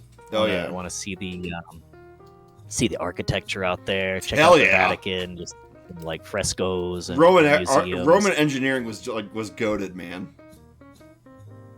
It was so ahead of its time. It's kind of wild to me that they had like concrete that was more advanced than the concrete we had. It was up until healing maybe concrete. like 20 to 30 years ago. Genuinely, like unbelievable stuff they were able to accomplish. Yeah. They just don't Oh, make it. Krabs has been. I'm jealous, Krabs. He said you can confirm Rome, Naples, and Pompeii are too legit to quit. Ayo. Also, Pixie says, weird baby no Keanu. Who dis? First off, hello, Pixie. Good to see you. Pixie is the Clipper extraordinaire. This is Zargram. Am I pronouncing that correctly? Or is Yep. Zargram? Zargram. Either way. Zargram. Hi. Okay. Hello. Yeah, he does a lovely interview show, and he did me the honor of being a guest today. I can't thank him enough for that. Well, thank you for coming on my little show. I mean, I'm just a little small-time streamer, so I mean, I'm happy to. I like meeting new people. I like hanging out, and I figured, hey, throwing a talk show could be a good way to meet new people. So I couldn't agree more. That's actually like a really, really good idea. oh, thanks. Very, very, very good way to network. Very good way to grow. I think like kudos for you for coming up with that, man. Thanks. I think I probably got the idea from like Iron Mouse's Speak of the Devil, but she does that very rarely. Yeah. I think my ideal would be doing at least one of these every month, maybe even every week. That would be really nice. But I don't know if I have enough guests to do it every week. But it would be nice to do this more regularly. But yeah. Anyway, so hi, I'm Zargram, magician extraordinaire. But yeah. Oh, magician, you say? Do you Well, that's actually just like lore. magic? Okay, that's your character. Okay, I don't it's do like, magic oh, tricks, but the character's supposed to be magic. But we used to have a lot of stuff talking about occult stuff. I used to have a bunch of ooh. grimoires, or I still have grimoires, but I would read bits of them during the stream to people, and we would talk about different spells and whatever. There were some that were kind of actually that could probably actually help someone with theurgy and stuff like that, and some that were a lot more kind of eh. So this was like magic with a K, as it were. Oh, okay, yeah, the like old magic. Well, that's the thing, though. Some that was as old as the 70s, so not really that old. Oh, okay, maybe not. Yeah, Some of these people would yeah, I like. guess so. There's like a million books called Necronomicon, and they all are trying to be dark and edgy. Oh yeah. Hmm. So it's usually if you're going into the occult and arcane stuff, you end up sooner or later at the Lesser Key of Solomon, which is a book with a bunch of other stuff about how to summon demons and angels, how to bind them, and how them to get them to do stuff for you. Which basically means it's a Pokemon guide. It's a physical Pokédex. Like, I mean, that- if you look through these books, they got all these interesting. They're cool. They got a bunch of interesting ideas, but it's as you start reading about how to catch or how to conjure and then capture all of them, you're like, wait a minute, this feels like a monster collector's story, like Monster Rancher or Digimon or something. oh yeah, Yeah. I could actually see that. Oh my It's a little bit god! more- I just got an idea for a stream. I'm sorry. Tell me about it. A summoning circle for how to summon Arceus, Yo, and one for Giratina. that would actually be a little delightful, like IRL stream. Like, Oh, wait, Vampire Craft says, I'd want to know more about hexes and maybe dispelling family curses, etc. Okay, so first off, I'll tell you right now, Vampire, don't touch black magic, because here's the thing. Those who, magic is very much a part of the people who practice it. So that's why you have people like chaos magicians or chaos, mages, who the magic that they use is the stuff that they themselves make up, but they believe in it. Therefore, they're able to, channel their minds and do all that kind of stuff, and depending on how much you believe. Because obviously, you're not shooting Sith lightning from your fingertips or throwing fireballs. We call that thaumaturgy. When it's all in like the mind, soul, zen, that kind of stuff, that's theurgy. So, I'm not going to say that, I can bend a spoon with my mind. No, no. you honestly sound like not to like keep like pivoting a little bit, but with this current subject, you sound like definitely like you would be a really good guest on Tika, Rocky Mountain Tika, who you're seeing in the chat. Oh. She does like a weekly podcast of her own. Cool. And a lot of the discussion is like occult and magic and tarot. And I definitely feel like just from the sound of things, you sound like you would be a really good guest on. Well, hell that yeah! I'd show. love to come up on that. I mean, if they want me as a guest, I'd be happy to come on. I mean, Paranormal hour, yes. I've come up with my guess these own are way of a doing little bit fortune telling. In fact, I don't know if my viewers are still awake or not. Sometimes they tend to fall asleep. Brown, Fair. Wolf, Daniel, Colos, Lunacy, are you guys awake? And you guys, nah, they might be asleep. Okay. But anyway, yeah, I have my own stuff, and the thing was with the system I invented is that sometimes it reads, it doesn't just read all the fancy, cool predictions like, you'll die in 7 days, or, you'll be struck by lightning. It's not all these kind of things. Sometimes it's literally just, something kind of important's going to happen in your city involving, infrastructure. So you should probably go to a local council meeting. So it'll tell you all kinds of weird shit from, like, not just... the range of what these things will imply is just bizarre. I call it a free association toy because that's kind of what, when tarot was explained to me by a friend of mine, Yes. they explained that the real concept is a way to help get people to open up about their minds and their problems and the things that they're going through as a way to kind of catalyze helping your friends trying to understand each other and maybe help them understand themselves. That's the real intention. And that these people who like charge money and all these kind of stuff, who have a crystal ball, like the crystal ball, no. But you don't need a crystal ball for tarot. But that the whole point is to try and reach a deeper understanding maybe of yourself or of other people. So in a way, it seems like it's a catalyst for talk therapy, which I actually think is kind of cool. Oh, I could definitely see that. It's just a way to be more introspective, almost like Yeah. well, it's guidance, not prediction necessarily. Yeah, and I feel like a lot of things in the occult are what you make of them. Because obviously, Okay. but to an extent, of course, because there are some people who will do all kinds of things to make themselves like. There's a movie called A Dark Song about the most notoriously difficult spell to pull off because of how long it takes to do and how strict it is about every little thing. And I will say that there is a significant amount of overlap between psychology and theurgy.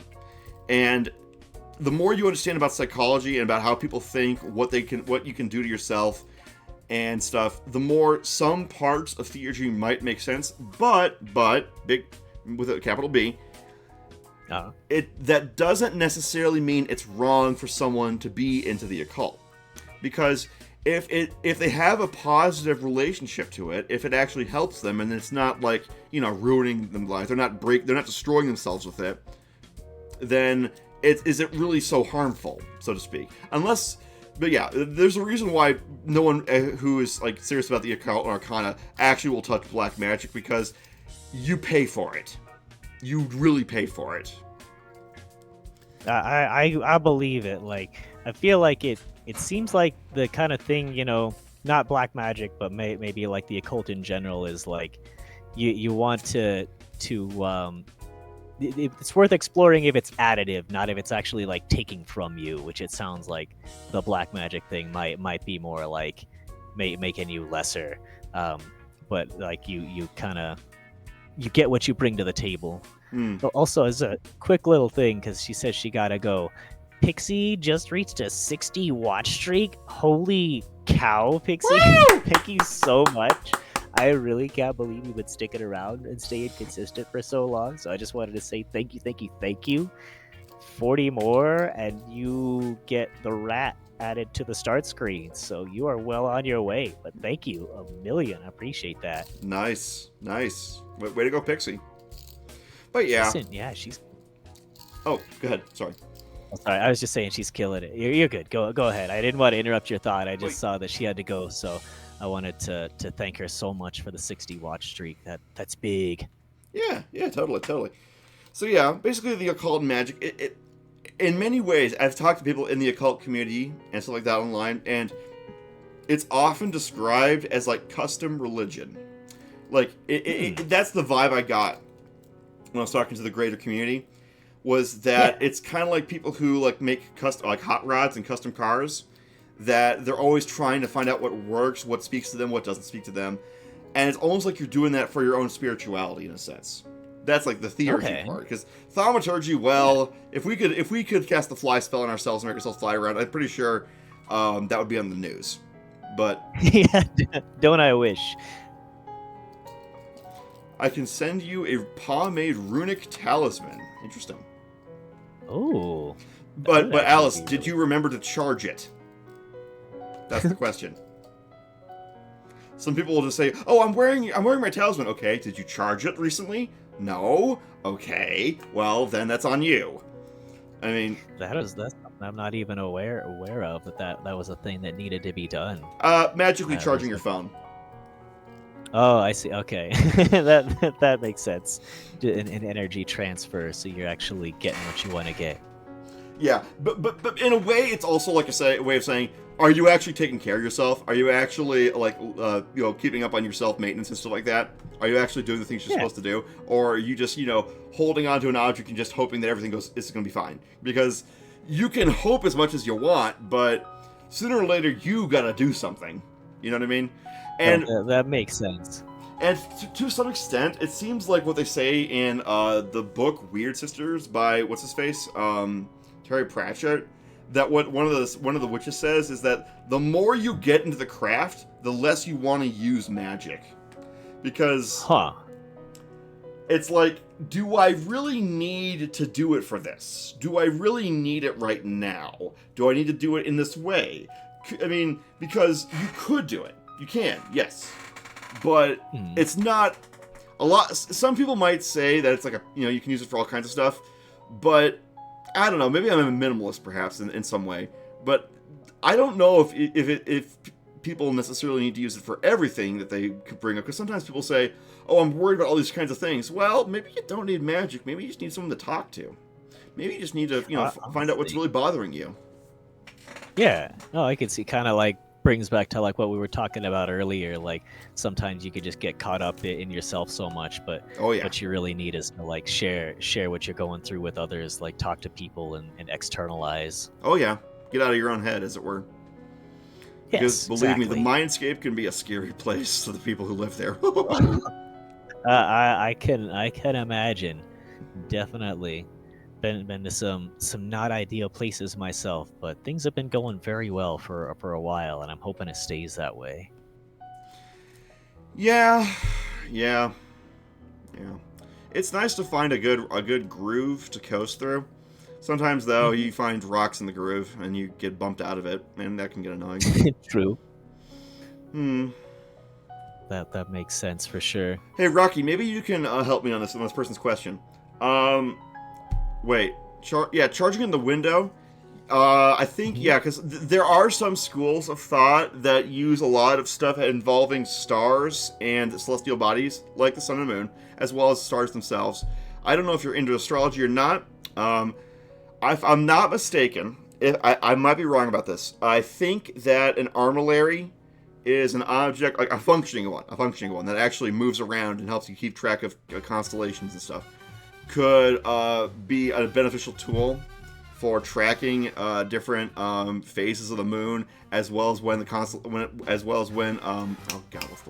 when different constellations will be in what position and yada yada yada.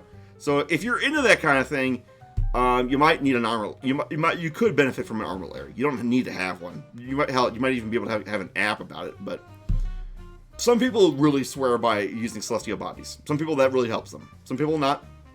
So I feel like I hear that a lot.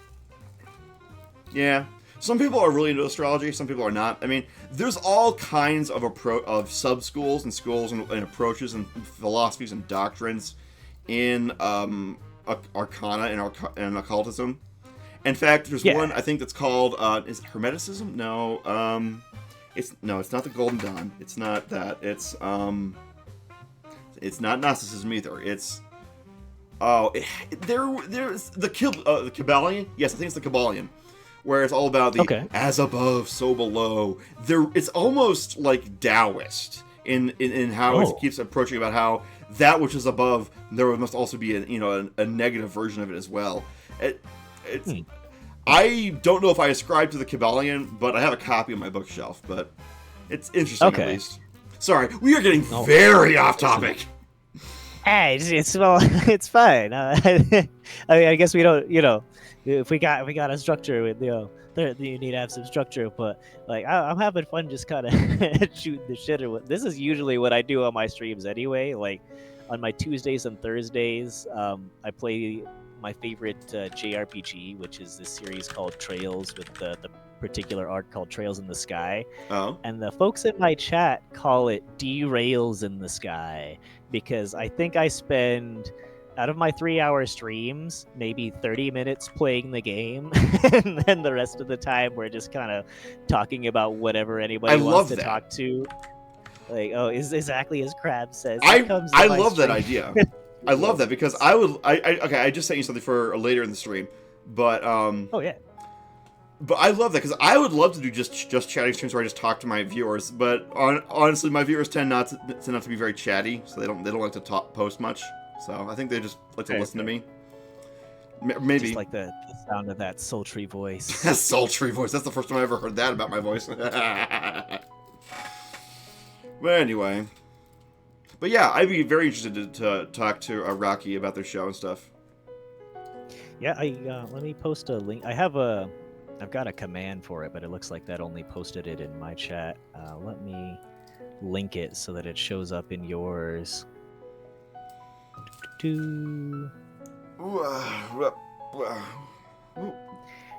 there are a few different folks that do like weekly shows on there, but she does hers on Wednesdays. It would be Wednesdays at 8 Central Time, if I'm not mistaken. Um, So that's 9 so p.m. for that me. would be Okay. yep 9 Eastern. Okay. Well, I can make plans and try try and make things work. So if they want me on the show, I'd love to come. I'm sure they would love to. I cannot confirm. I don't want to put words in anybody's Yeah, mouth, of course, of but course. they seem like they're great at getting guests on there and having a good time. Sure, sure. Anyway, where was I? What were we talking about before? Before we got on that big occult tangent. Travel. You're talking about the Uh, where we'd like to travel to, and I think I had mentioned like Rome is on the list. I've been to I went to just last year. I went to Costa Rica and did some like rainforest hikes. Did zip that's lining over the awesome. rainforest there. Spent some time in the capital city, San Jose, doing the nightlife.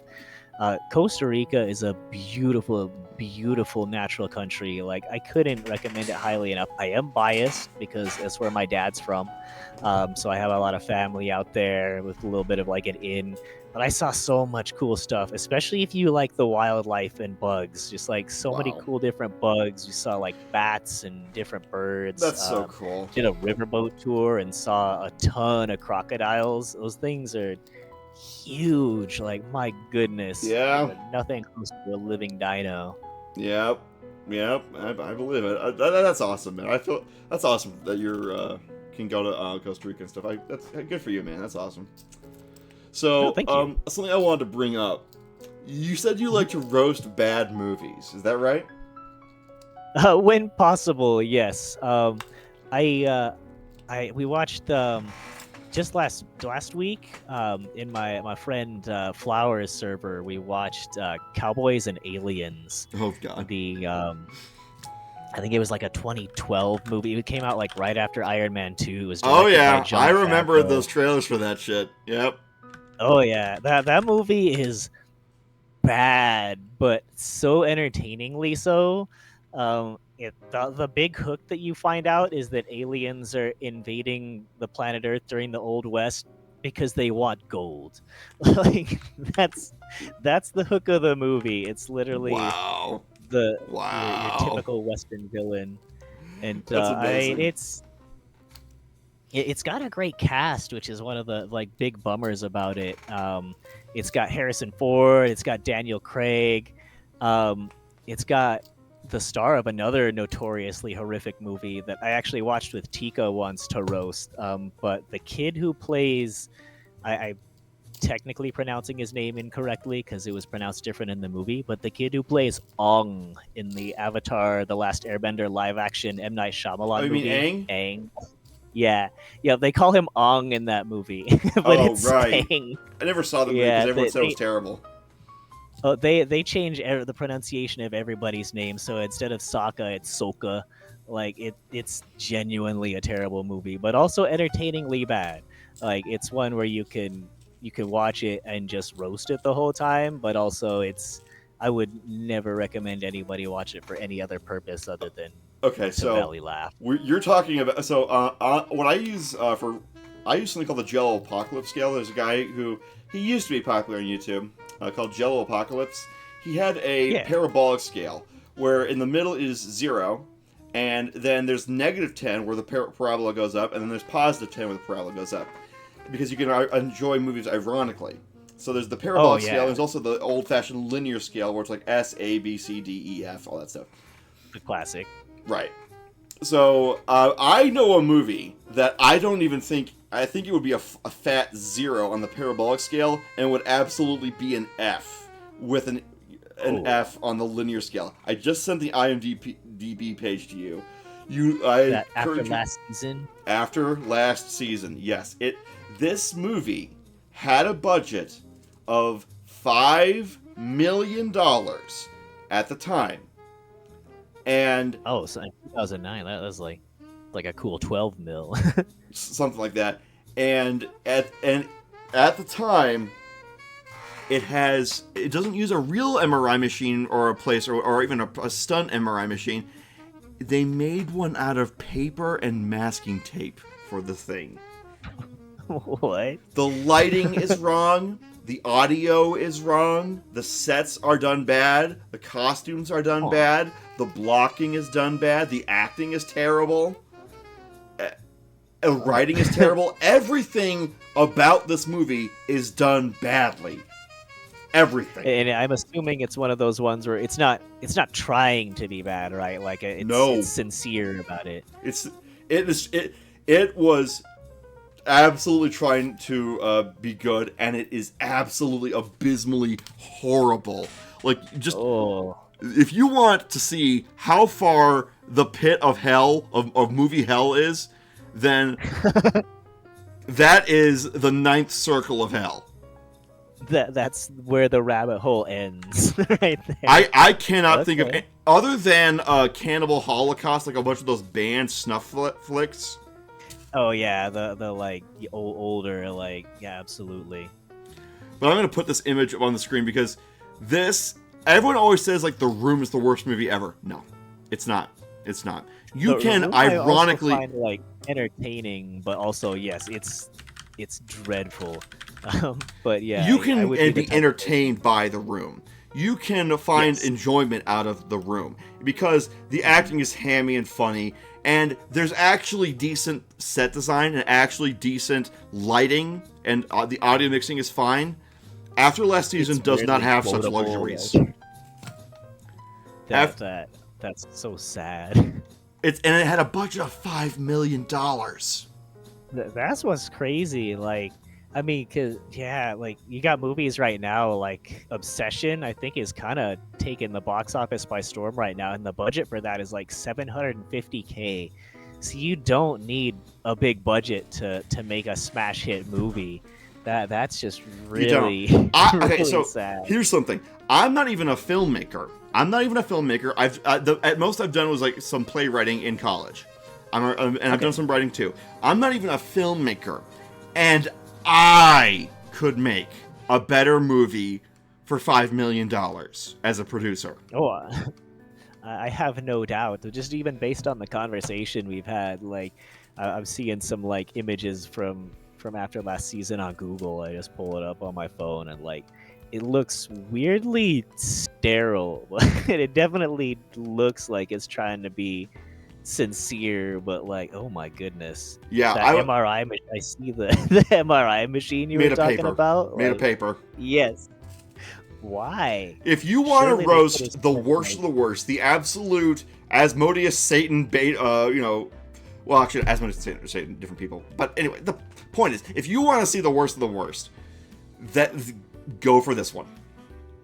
Well, I'm just seeing right here. This has to be ironic because it's got 1.6 on IMDb, 1.9 on Letterboxd, Rotten Tomatoes audience score 92%. What? Surely that's just a campaign of people who haven't seen the movie. That being like, you should definitely go watch this, bro. I swear. Check this. I swear, bro. You just go watch this. I'm trying to troll. That has to be a shit post. Because this movie 100%. It's not even like Mystery Science Theater 3000. Oh yeah, I love Mystery Science. Yeah. They had a hard time roasting Manos: The Hands of Fate because of just how dull most of it is. That's really it. Is like if there's nothing to even like bounce off of, then it really kills it. But like After Last Season is just so like astonishingly bad. And apparently when it was made by a guy who owned a construction company, and that's why it's all a bunch of all the sets look like they're construction sites with like construction lights for movie lighting. Uh-huh. So that's why you have such harsh shadows all the damn time. Use what he had. But like holy crap, he didn't think of a soft box for anything, or even just making a soft box. So it's almost like he declared the budget to be $5 million so that he could take a loss on his taxes on purpose. Oh, like the Uwe Boll tactic, getting that tax benefit. something. That's a theory that I've heard out there. I don't know if it's true. I would honestly believe it. That's I'm not sure if you're familiar with the adapter of terrible video games, Uwe Boll, but he was a Oh, I'm German very familiar. filmmaker. Oh, okay. I Yeah, used to be he's a openly follower of a stated guy that called he, Noah Antweiler. He was ran a yeah. channel called the Spoonie Experiment back in the 2000s and 2010s. Before, Oh well, yeah. Oh, didn't he appear on Nostalgia Critic a few times? Spoonie? Or yeah, is that not Spoonie. the same guy? It was Spoonie. Yep. He Okay. well, he was he made it big on YouTube, and then everything just kind of coasted and rotted away. Oh. Yeah, it's a very sad story, but by going to his website back in the day, that's how I found out about this. It's just so devastatingly terrible. This movie. I mean, it sounds like it might be worth experiencing just to see how how low it can go. I mean, But if from the you sound of like it, it's roasting like not movies, and yeah, this is the anti creme de la creme. This is the bottom of the barrel. No. This is the core of the planet. Vegemite. Oh, oh no. Like, there are home movies that are better shot, edited, acted, and everything and more entertaining than this. I mean, I almost well, based on the way you describe it, I feel like Birdemic would be a better watch. Like that sounds scary almost. I'm telling you, my friend who went to film school refuses to believe that. I've told him there's no way this actually cost $5 million to make, and he says no. I can see it costing $5 million, and I'm saying no, that doesn't make sense. And I sent him a video about someone who also is a film student, and they did all the math to see how do you come up with $5 million for this movie. You don't, because even at the time, the film stock would not have cost that much. It does not make sense. Oh God! For Spoonie, the rise and fall was a lot to follow. I didn't even realize there was a fall. I mean, I guess I know a lot of the people in that circle didn't keep it going, but I might have to see if there's like a YouTube deep dive on him. Then there is, and it's actually on Down the Rabbit Hole, which is a channel you do not want to appear on. Oh yeah, I love Down the Rabbit Hole. Yeah, I definitely would not want to be on it though. No, that is not a channel you want to have cover you, because that's that's an obituary channel pretty much. Literally, yeah. That's the RIP to your career. Yeah, the what went wrong channel. Yeah, there's a whole Down the Rabbit Hole about him. It's a very sad story, and it doesn't even make a whole lot of sense. I mean, if it made sense, that would be one thing, but it doesn't. And that's what really gets you. That's what left all his fans in limbo. Is that we were just given no explanation for why he just stopped. But no, he didn't stop. He just started, you know what? If you want to know what happened to Spoonie, watch the Down the Rabbit Hole episode. There you go. Let's get back to you. I just screen capped Krabs' comment so I can check that out, because I always I usually have my chat up on my phone so that if somebody mentions something where I gotta put a pin in it, I gotta revisit it later, I just screenshot it, and then I look at it when I'm off stream afterwards. That's a great idea. I like that idea. Okay. Oh man, we have just gone around the world and back a few times, because we've been talking about everything from movies to magic. God damn. No kidding. Movies, magic, drug trips, and skating. We've hit all the topics. No shit. Okay. Well, I'll ask you. Let's get into the more philosophical part of this then. Okay. What is important to you? What is valuable to you? Oh my goodness, that's a big one. I mean, I feel like it would be so much. Naturally, it's gonna be my friends and family. Obviously, my girlfriend. Those are some of the most important things in my life. When I was growing up, I did not have a whole lot of friends. So now, whenever I form a friendship, I try to stick like glue. I I really value friendship Hmm. higher than almost anything. I've got a couple dogs that are also like they're one of if somebody was to ask me my why, my pups are one of the things that keep me going. Aw. Um, one of my dogs recently passed away, but I still have Aw. two of them. Oh And man. yeah, he was an old boy, but that was actually not till I bring things down at all with it. But when I was in Costa Rica last, I had to cut the trip about a week short because I got a message from my mom who I had watching him, and she was like, "His health's deteriorating pretty bad. Like I feel like if possible, you should come back." So I got the Oh next bus damn. to the capital. I got the next flight out, and then I drove overnight because my mom lives about 12 hours away from where I live, like way far out. So I drove overnight to Salt Lake, which is the capital of Utah, Right. to one of the more advanced vet clinics out here, and they had him looked at, and it turned out that he had lung cancer, and they Oh. recommended it at his age. Like, you should like it's probably not going to be worth it to treat it. Like, there's not a good chance that treatment will work, and even if it does, who knows how much time you're actually going to buy him. So he ended up passing. But I still have two lovely wiener dogs. I've got my girl Peach, which is from the same litter as him actually. So I've had her for 14 years. Wow. She is old and gray and toothless. Then Aw. I've got my boy Kaimani, and he is 12. He's also a little up there in years. He used to be in the chat Tika's dog.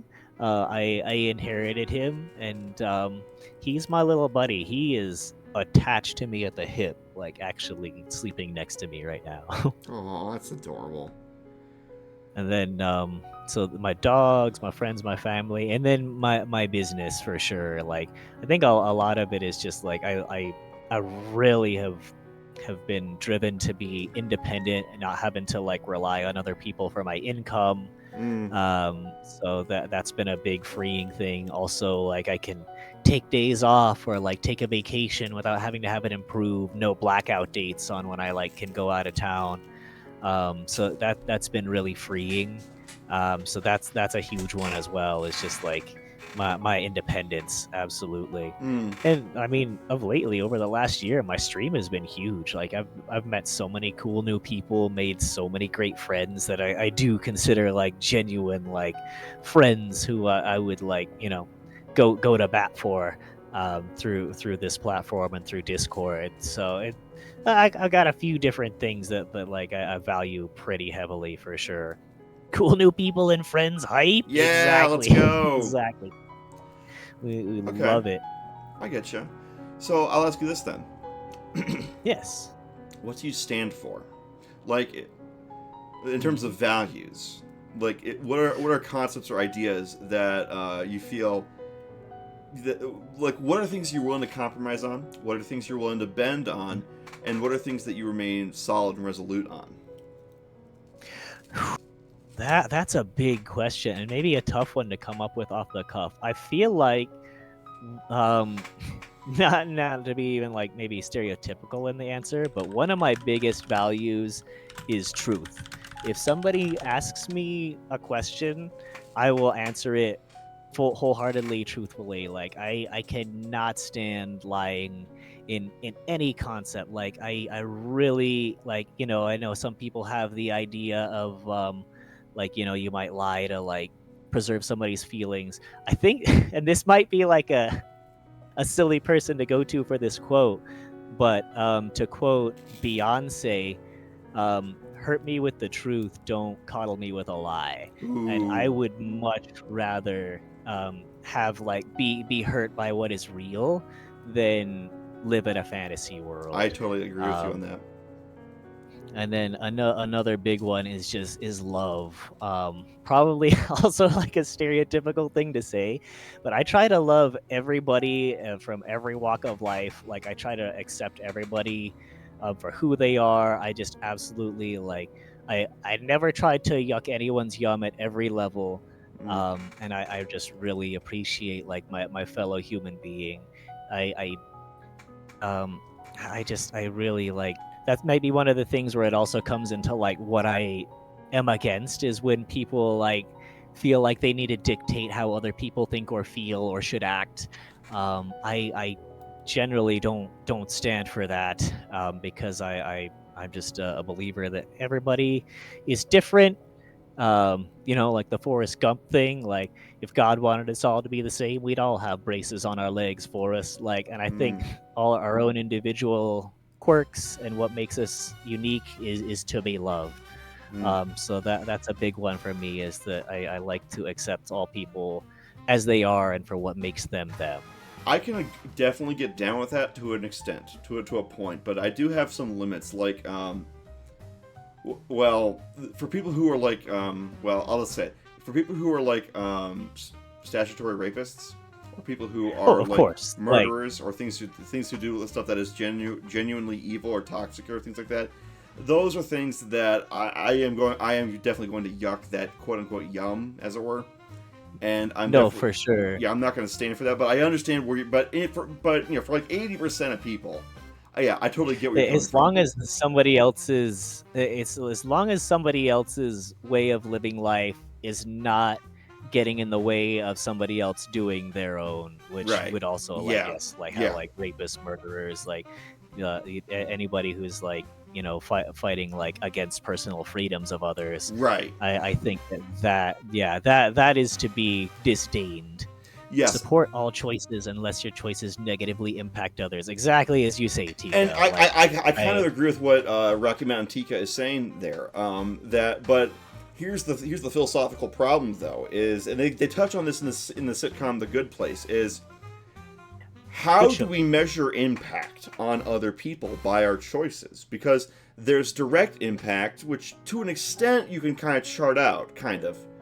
Mhm. But then you start thinking about indirect impact, and then things get very murky and blurry. And in The Good Place, they start, basically condemning people for indirect consequences to their actions, and that basically makes everyone ever, complicit or in some of the really terrible things, even if they didn't willingly, participate in them. And that's where, Right, you like spent too long finding your keys one day, and that caused somebody to like get into a car or accident because of something. like, Yeah, yeah, the ripple effect. there's the ripple effect. There's also the fact that you live in a capitalist society, therefore you support this business by buying a stick of gum for 25 cents or whatever the hell. Therefore, Yeah. you could say that you might call that direct. You might, but I wouldn't. And that's the problem, is that in terms of measuring impact, for example, if you going up and punching someone in the face, okay, yeah, that's obviously a choice that That's negatively impacts someone. very clear. Yes. But there's a lot of gray for sure. Where there's Yeah. black and white, I And definitely see like it's hard to know where to draw the line sometimes. I sometimes, can yes. definitely Other times it's very clear. But exactly. and yeah, so I understand exactly what Tika is saying there. But I do think that there should be like an asterisk, because sometimes impact isn't so easy to like understand. It seems sometimes you got to be a Yes. little bit you got to interpret things, and that's where things become less absolute, unfortunately. Because if life was as simple with all kinds of absolute things and they were absolutely true, I think we'd have a lot less ambiguity in the world. I agree. Yeah, if everything was just kind of like very clear and obviously like how it should be, uh, I mean, it would only the Sith deal in absolute. Which is itself an absolute. I was just gonna say, I feel like that's the great irony of the Jedi right there, is that like they don't even realize that they're what they condemn in others is what they're guilty of. Oh, I'm gonna. But go ahead. I love that Tika just brought up Maslow's hierarchy of needs. We were literally just talking about it last episode of the Sometimes Show. Oh, Yeah, but that's the thing, is that yes, that is one way of measuring values. That's one way of measuring needs. That's one way of, and therefore, consequently, it's a way of measuring impact. I guess the question becomes, because there's only so many. Okay, so I guess we're approaching the concept of fate versus free will. My personal take is that life is a multiple choice test. You're only aware of so many options at a given time. You don't know. Yes. You're not going to be aware of every option you could possibly take for something. And even if they were all laid out in front of you, you're not going to be cognizant of all of them because you're not going to be able to Yes. actually rattle them all in your brain at the same time. We are primate people with dumb monkey brains. To be perfectly honest. That is true. It's 100%. Like, we just learned how to hunt and use tools and make fire. Yeah. But like at the end of the day, we still came from the same primordial ooze as everything else. So to speak, yeah. And that's the thing is that. Wait. I might have lost my train of thought. Sorry, it's getting late at night for me. So. Yeah, it's all good. Yeah, it is a little bit later on your side of the country. Where was I going? We were talking about needs. We were talking about impact. Oh, yeah, fate versus free will. And I feel like, yeah, the idea that life is a multiple choice test. You only know how many. You don't have absolute free will, because I will myself to fly through the air, and then it doesn't happen. Yeah, exactly. Or like you have the freedom to choose within the confines of what reality gives you, I guess. Like you can't break the rules, so to speak. Exactly. And there's limitations on our freedom of free will, but there is a boundary of free will, as well as there is a boundary of influences beyond our control. Such as, and now we get into nature versus nurture. The idea being that, well, your genetics will affect how your body forms. It may very well indeed affect, to some extent or another, how your brain forms, how your mind forms. It might affect what your life is like to some extent or another, maybe not absolutely. And then we get to nurture, which is, the inputs from people, or the actual, how you were raised, or what kind of life you cultivate for yourself. And this is the problem, is that it's not absolutely an absence of choice. Nor is it an abundance of, nor is it a hyper abundance, I should say, of choice. It's a variable amount, and that's what I think. Good. Oh, I was just yes ending. Like, yeah, no, your choices are not infinite, because you can only really play with the hand you're dealt, so to speak. Exactly. Like some poor guy living under a bridge. I don't think he's going to be partying in Ibiza later that year. So, you know what I mean? We have our limitations. Yeah, that definitely makes sense. He's not just going to decide via free will alone, like, I'm going to be a billionaire, actually. I'm done with this. Exactly. And that's the thing, is, if we're talking about choice and impact, well, if our choices are limited, does that not mean that our impact is consequently limited as well? I think to some degree, yes. Although I do feel like a lot of people, just because you're going through your day to day, don't realize how much the little things you do can affect the world as a whole. I mean, it's kind of like the butterfly effect type thing, where you even going back to how you behave in traffic. Like, you cut somebody off in traffic, and then you ruin their entire day, and then they go home and yell at their kids, and now those kids are gonna grow up a certain way, and then you literally might have affected untold masses just by doing something incredibly small. Yeah. So it's something that it's hard to visualize or even conceptualize. All the world's a stage, and all its men and women merely players. They have their entrances and their exits, and one man in his time plays many parts. Too real. Right? I mean, obviously it's not literally just men, because that's just how they wrote it back then. But I mean, the point Mankind. comes across. Humanity is what we're getting at. Yes. But yeah, that's the real thing, isn't it? Is what do you choose for yourself versus what is chosen for you?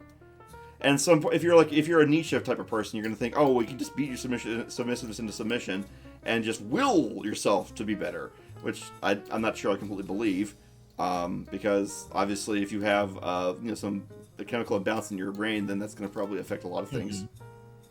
Exactly. I definitely think force of will can be a great driving force, Yeah. or it can be a great method of like getting what you want. But at the same time, like you said, if you have a chemical imbalance, like if there's things beneath the surface that you can't address just through your willpower alone, Right. then obviously you can't just do that by wishing it was so. Exactly. Exactly.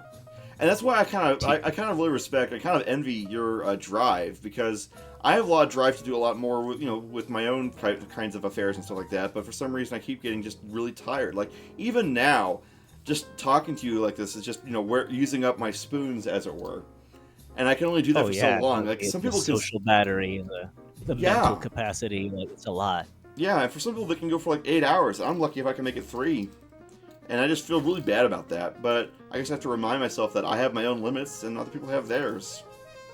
Exactly. We're all human. We're all different. Like it's. I mean, a lot of the time, those things that make us us are what are gonna drive people to you as well. Like a Fair lot of your enough. viewers might just be like, "Oh, like thank goodness, like it's like a 3 hour stream, and he's not going for like 8 hours. I can be there for the whole thing and like get a complete arc to the stream, so to speak." Like Well, I hope I there's think someone. I just hope someone like that. Maybe Spipers like that, maybe. But I don't know. But yeah, that is one thing problem I have with my depression is that I have a hard time finding the silver lining to things sometimes. I can be very cynical. Like right now, I'm trying to be interesting and amicable. I'm trying to be a host of a show because I'm trying to be, yeah. engaging. But when I'm not in showmanship mode, I can be very cynical. I can be very depressive. And I can be very pessimistic. So, oh, I think I just answered my own question. That's exactly why I wear myself out. It's because I'm not being myself. Honestly, like that really can be incredibly draining. Like a lot of my friends have said that like they when they get into like social situations, they I guess it's called like masking, Yeah. where you're putting on a face that's not your own to try and fit the mold, and that is exhausting. 100% can take so much out of you. As Tika says, yeah, masking is a trauma coping mechanism and also a symptom of autism Well, I do ADHD. have ADD. I can definitely relate to the ADHD for Yeah. sure. I feel like I've gotten better at that. That's definitely like I definitely have had my fair share of that, but I try to be my whole genuine self whenever I'm like in a space like this. Yeah. Yeah. Because I guess I get very sad about how negative the world can be, and so I try to be a positive influence on people around me. But I'm very much a giver, I guess is the thing. So I try to be positive and help other people, but Hmm. who watches The Watchmen and who cheers up Pagliacci, as it were? Yeah, literally, it's very easy to ignore your own needs and wants if you get caught up in those of others, for sure. You Absolutely. absolutely like it's important to take that time for yourself and realize like it's not even necessarily just being selfish. It's like maintenance on a car. Sometimes if it's just like running all day long, like driving people from A to B, you gotta take that thing into the shop. You gotta tune that puppy up, change out the tires. Like that, it's just maintenance for yourself. And I think it's okay to just focus on you and yours for a little while, Mm, um, and then to make the time for others as need be. totally. Totally. Oh man. Heavy stuff, and it's late at night, so I'm fast running out of It's energy. all good. No, it's all good. Getting a little eepy. A Yeah, little bit. it's only 8 years, so Yeah. it's still But I will say my this: normal day. I've been having a great time talking to you. I think you're a cool guy, Oh, and absolutely. if it's all the same to you, I think we could probably move on to the. Thanks, Alice. Thank you. I really appreciate it. We could move on to the trivia section of the Oh, all show if you right. care to, because there is sometimes people will play Pass or Smash with I don't know, Pokemon or some stuff, or sometimes we'll do trivia on Yeah. a topic of the guest's choosing. So if you want Oh, all trivia, right. movie trivia, or like I don't know, cooking trivia or skating trivia, we can ask you some Oh my questions about goodness. that. One time we had I someone who wouldn't wanted to even- get like assembly trivia, like assembly language, as in programming. Yeah, I feel like movie trivia could be fun. I'm usually pretty good at trivia, but like sometimes on the spot, like you ever have that moment where somebody asks you what your favorite song is and you forget every song you ever listened to? Hmm. That happens to me sometimes, but I'd love to do some trivia. Like, yeah, I'm game. Okay. All right. Okay, let's do some movie trivia.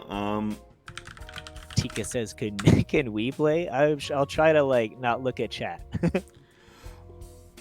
Oh, this could probably do it.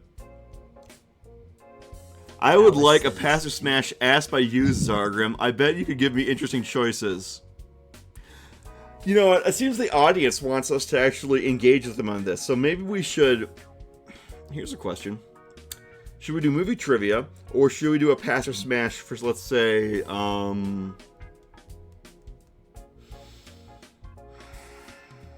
would be something interesting? Oh! I'm already into this. I haven't even heard the pass or smash topic. Oh my Sorry. god! I just had the dumbest idea ever! Please fill me in. Oh my god. Okay, everyone listen up. What if we do Alright. this?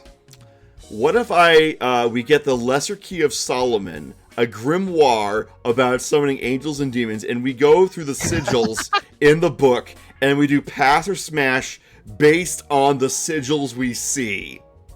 Oh, all right. Hit me with that. I think that actually sounds delightful. Let's do it. Okay, I need to find a PDF of this so I can bring it up. I bet Tika's gonna get a kick out of this. Deep sea fish, says Crabs. Of course, a crab wants pass or smash on the fish. Blue lobster. I already- smashed. Okay, let's hear. What's this one?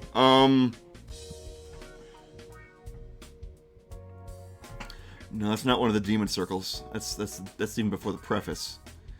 Okay, here's what I'm gonna do. So we're gonna do pass or smash on demon sigils. How's that? Okay. Oh Please. god, this is gonna be one of the dumbest ideas. Hey, I live for some dumb ideas. On Mother's Day, I played.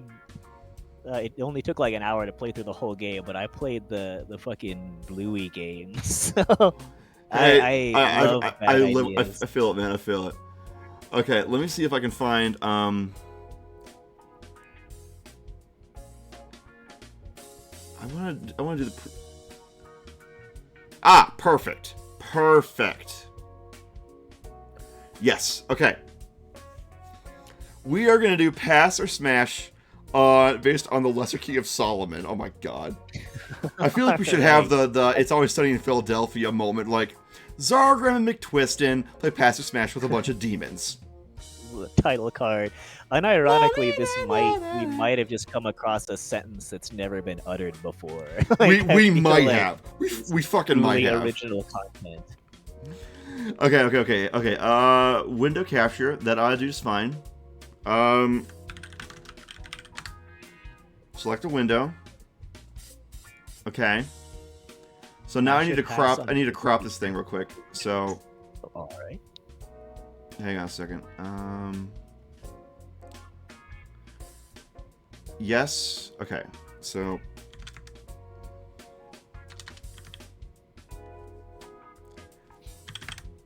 So unrelated, by the way, but did you make your own tuber model, or did you commission it? Oh, this model was commissioned, and I got a pretty good price for it too. I only had to pay like 3 figures for it. Oh, nice. That's actually really good. Yeah. I am not artistically talented that way as well, so I commission all of my emotes and like starting screens and models. Actually, Pearl in the chat, Pearl Senpai, she did the vast majority of my emotes and my starting soon screen. She is an incredible artist, and I would, to anybody listening in, highly recommend checking out Pearl Senpai or just Senpai on Facebook, and also following them on Patreon if you can. What Hey, was yo, that? with the raid. Oh, he's got raided by Heretic. Thank you so much, guys. Oh, Okay, so hi everyone, welcome. I am Zargrim Zanders. Oh wait, I gotta do a shout out. Hang on. Oh, yeah, big shout out. Okay, wait. We are playing Pass or Smash with Demon Sigils. Heretic. I'm really excited to see where this goes. There we go. Shout out given. Okay. Now I just have to zoom in on the right thing. All right. Okay. Hey, yo, Tika with the biddies. Oh my goodness. Thank you, Tika. I appreciate it. Yo. Nice. Thank you for the 200 biddies. You are always the best. I'm so blessed to have you here. I can't even. Beyond words. Like, thank you so much for hanging out. Oh my goodness. Thank you for the biddies. You're the best, Tika. All right. Wait. Okay, and then okay, we are gonna go sigil by sigil for this. So All right. we're gonna do pass or smash, and I'm gonna need you guys to help me keep track of this because there's not exactly. This is such a weird thing to do that there's not even an official like pass or smash website for this. I feel like this has genuinely never been done before. Nope. I'm pretty sure this. Oh, I'm pretty sure we're the first. Okay. Our first one up is actually. Here, hang on. I'm gonna get some water, and I'm gonna get my copy of this book, and I'll read it as I'll use the sigil up there, and I'll be right back. Okay. Sounds good. Well, preemptively, while he's going to get his water, I'm just gonna say this one's a smash for me. I mean, look at it. I don't know if it's the Rorschach ink blot test in my mind, but it does seem like it's relatively well endowed. Am I crazy? It looks like it's got like the spread legs and the big old giant honkin' Pinor. I feel like I could see this one as a smash. I'll wait until Zargrim returns so that so I'm not burning through content while he's not here. Pass. You're not a cat person. Also valid. I like cats. I was considering maybe after my wheeze all passed to get a cat in addition to another wiener dog. It reminds you of a fear and hunger mob, which is always a bad thing. Is fear and hunger a game? I'm screen capping that to look it up later. They're wonderful, but they make your nose itch. Oh, fair. Very fair. I know you don't have the best history with some cats as well. All right, I have Kitties are returned. kitties. Welcome back. All right, here we go, everyone. We're playing Pass or Smash with the Lesser Key of Solomon. Oh my god, this is such a dumb idea. Truly, but you know what? I'm here for it. Just All right. picture me as like Patrick sitting in front of his TV. He got hit in the head with a coconut. Okay, here we go. First one up is Baal. The first principal spirit is a king ruling in the east, called Baal. He maketh thee to go invisible. He ruleth over 66 legions of infernal spirits. He appeareth in diverse shapes, sometimes like a cat, sometimes like a toad, and sometimes like a man, and sometimes all these forms at once. He speaketh hoarsely. This is his character, which is used to be worn as a layman before him, who calleth him forth, or else he will not do the homage. Pass or smash. Okay. I may have mentioned it while you stepped away, entirely based on the look of the sigil, but I said smash, kind of because were I to like Rorschach inkblot this, kind of looks like somebody like with a big old honkin' Pinot doing the spread there. So I would have to say smash 100%. Okay, the lore also added to that. All right. Next up. Whoa! Oh my. Next up is Agaris. The second spirit is a duke called Agreus or Agaris. He is under the power of the East and cometh up in the form of an old fair man, riding upon a crocodile, carrying a goshawk upon his fist, and yet mild in appearance. He maketh them to run that stand still, and bringeth back runaways. He teaches all languages or tongues presently. He hath power to destroy dignities, both spiritual and temporal, and causeth earthquakes. He was of the order of virtues. He hath under his government 31 legions of spirits, and this is his seal or character, which thou shalt wear as a Laban before thee. I'm gonna say pass on this one. You're gonna pass on the femboy and a crocodile? Yeah, I think I'm gonna pass. In a big way, based on the description, like with the appearance of the old man, especially, but also like the sigil there. It kind of looks like a clown face to me. Okay. And I like clowns from an entertainment perspective, but not. I wouldn't go out of my way to smash. All right. Old man anti-hype. Real. All right. Real and true crabs. Third one is Vasago. The third spirit is a mighty prince, being of the same nature as Agres. He is called Vasago. The spirit is of a good nature, and his office is to declare things past and to come, and to discover all things hid or lost. And he governeth 26 legions of spirits, and this is his seal. I'm gonna say smash on this one. Okay. I can't really Rorschach anything out of this seal, but I like the description of the prince, and it is a cool looking sigil.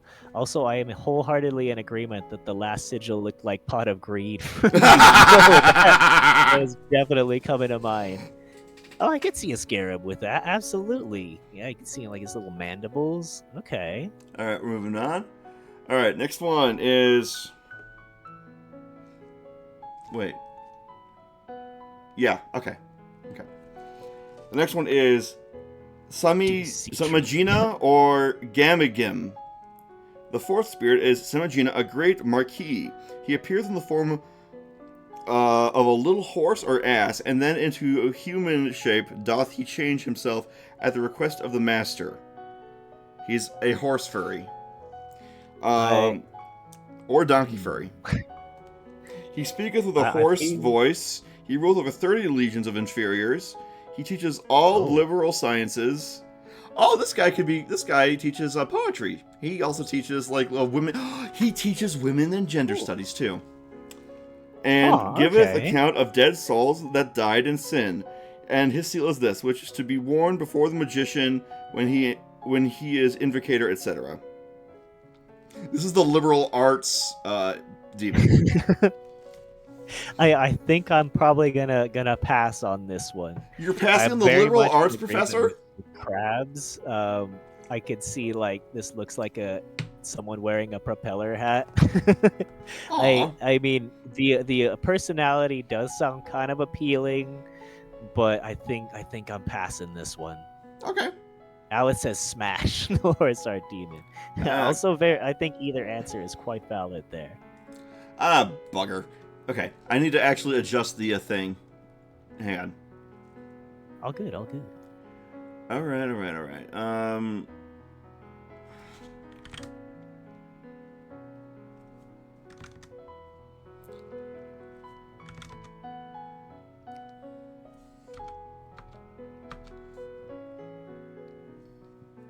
Wait. They're revealing themselves. Something like that. Okay. Oh, wait. There we go. So if I do this... I was impressed by anyone who can draw a horse well. It's very challenging and impressive. Actually, that's why one of my favorite animators is James Baxter. He is so unbelievably talented at like not just being able to draw, but animate horses. There's an episode of Adventure Time where they had him guest animate a character named James Baxter who is just a horse trotting on a beach ball, and he did that character because he had somebody tell him that would be impossible to animate. He was like, I'm James Baxter, I can do that.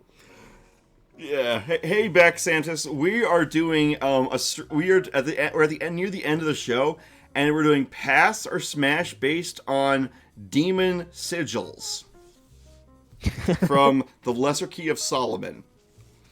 This is not how I thought my day would be going.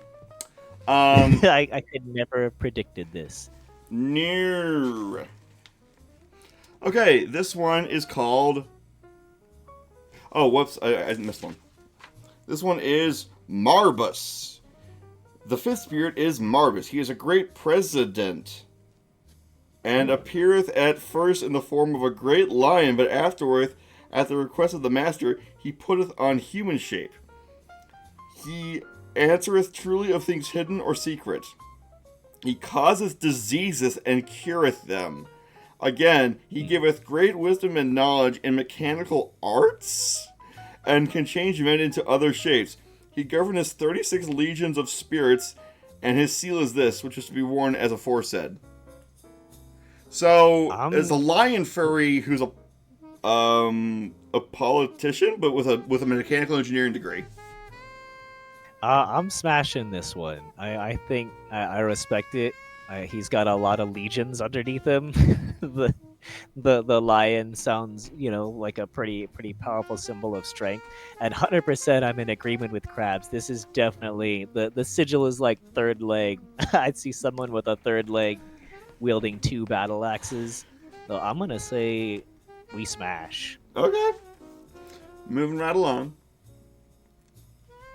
Valifor. Oh, it's a summon. That's a summon in Final Fantasy X. The sixth spirit is... Oh, whoops. There. Wait, no. There. The sixth spirit is Valifor. He is a mighty duke, and appears in the shape of a lion with an ass's head bellowing. He is a good familiar, but tempteth them he is familiar with of to steal. He governeth 10 legions of spirits. His seal is this, which is to be worn, whether thou wilt have him for familiar or not. Oh God! So it's a toxic friend that tries to push you to steal shit, kind of like in Life is Strange, and you have to have this even if you don't want him around.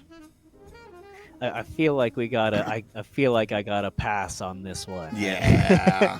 Not big on stealing. No one likes Something a toxic about friend. that.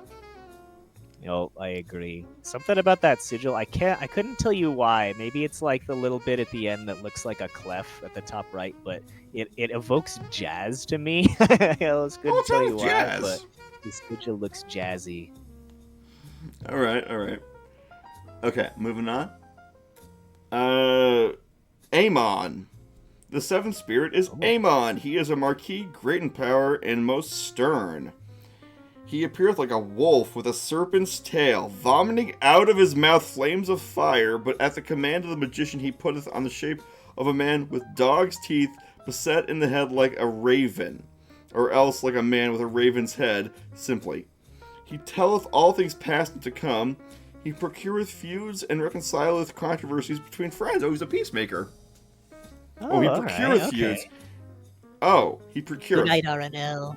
Thanks for being here. Appreciate you. Sleep tight. So he both starts problems and he reconciles controversies between friends. Okay, he governeth 40 legions of spirits. His seal is this which is to be worn as aforesaid, etc. I think I might double up on the pass on this one. Yeah, sounds like he likes to start shit just so he can solve it.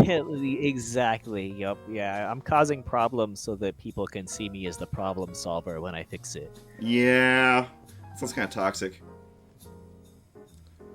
Yeah. Okay. But I concur, Tika. I could see that 100%. Also looks like the rack medieval style.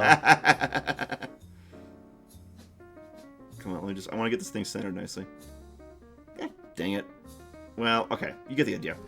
The next one is Barbatos. The eighth spirit is Barbatos. He is a great duke, and appeareth when the sun is in Sagittary, with 4 noble kings and their companies of great troops. He giveth understanding of the singing of birds. He's a bird watcher. Oh, okay. And of the voices of other creatures, such as the barking of dogs. He breaketh the hidden treasures open that have been laid by the enchantments of magicians. He is of the order of virtues, of which some part he retains still, and he knoweth all things past and to come. A lot of these guys are just basically newspapers for the past and the future, and conciliateth friends and those that be in power. He ruleth over 30 legions of spirits. His seal of obedience is this: the which wear before the I think it's an inherited typo. It's that which where before the is aforesaid. So this guy is interesting. I'm gonna say smash for the understanding of the voice of birds and the animals. I feel like that's a big one right there. That gets you a lot of points for me. Oh, this one's interesting. The sigil there, I could see it looks like a little hat. Yeah, like it looks like it does. Like up at the side, like it a cowboy does. hat. All right, all right. I don't want to take too much of your time, so we're gonna. How about we go to 15 of these instead? Because there's a whole bunch of these. That's right. Yeah, we'll go to 15. The next one up is Paimon. I don't know if you've. Oh, I know this one from Hereditary. Okay. Hang on a second. Let me just move the thing over real quick. Oh, that's good. And for those of y'all who enjoy horror movies and haven't seen it, go watch Hereditary. It's one of the best horror movies ever made. They filmed it here in Utah too, so a little extra bias seeping through. Okay. Right. Actually, let's do a rowing team. Oh yeah, no, actually, that's 100% the Harvard rowing team right there. Okay. So the next one is Paimon. This is a long one. The ninth spirit in this order is Paimon, a great king and very obedient unto Lucifer. He appeareth in the form of a man sitting upon a dromedary with a crown most glorious upon his head.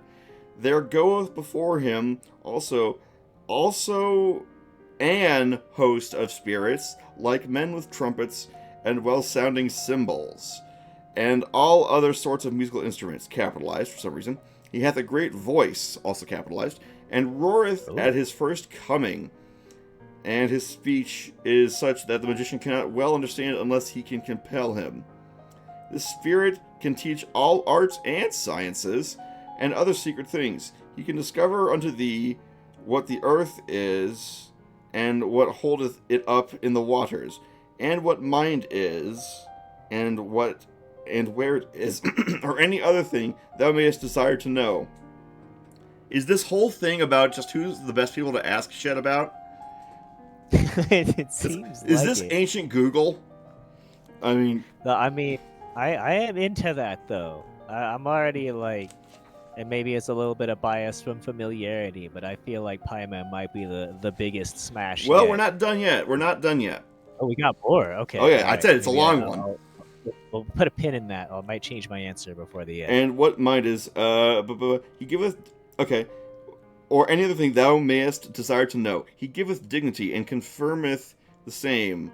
He bindeth or maketh any man subject unto the magician if he so desire it. Oh, he does mind control. Jeez. Ooh. He giveth good familiars and such as can teach all arts. He is to be observed towards the west. He is of the order of dominations.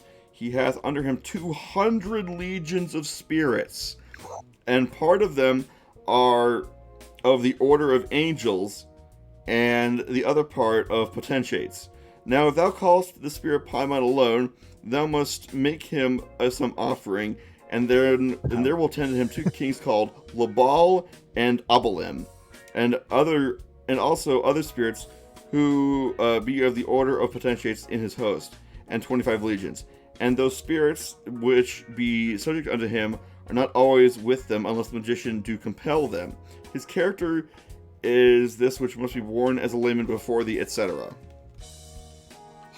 So this is a boss character in our roster. Yeah, I'm definitely still smashing. Like, I mean, the mind control, mind influence, a little demerit, couple points away, but like great voice, with 200 legions. I feel like that one is definitely a smash. Power top, as as Krabs says. I love what Alice says. So he's just pretending he knows the answer by influencing your mind. He's cheating the test. Okay. Here's the second version of the sigil. Okay. Next one is Buer. B-U-E-R. The 10th spirit is Buer, a great president. He appeareth in Sagittary, and that is his shape when the sun is there. He teaches philosophy, both moral and natural. Oh, okay, so back in this term, that means that actually kind of means sciences in a way. Philosophy used to mean science. Okay. And the logic art, and also the virtues of all herbs and plants. So he's a botanist and a scientist, and he's into philosophy. Okay. He healeth all distempers in man. Like, distempers, is that like mental health? And giveth good familiars. So, yeah. He governeth 50 legions of spirits, and his character of obedience is this, which thou must wear when thou callest him forth unto appearance. Huh. I really like this one. I think this one sounds like it's just mostly good things, like healing, botany, nature. I feel like this one's a smash. I think we're doing 2 smash in a row here. All right. Whoops. Okay. Now I gotta switch back to the other side of the book. Filters. Okay, right will be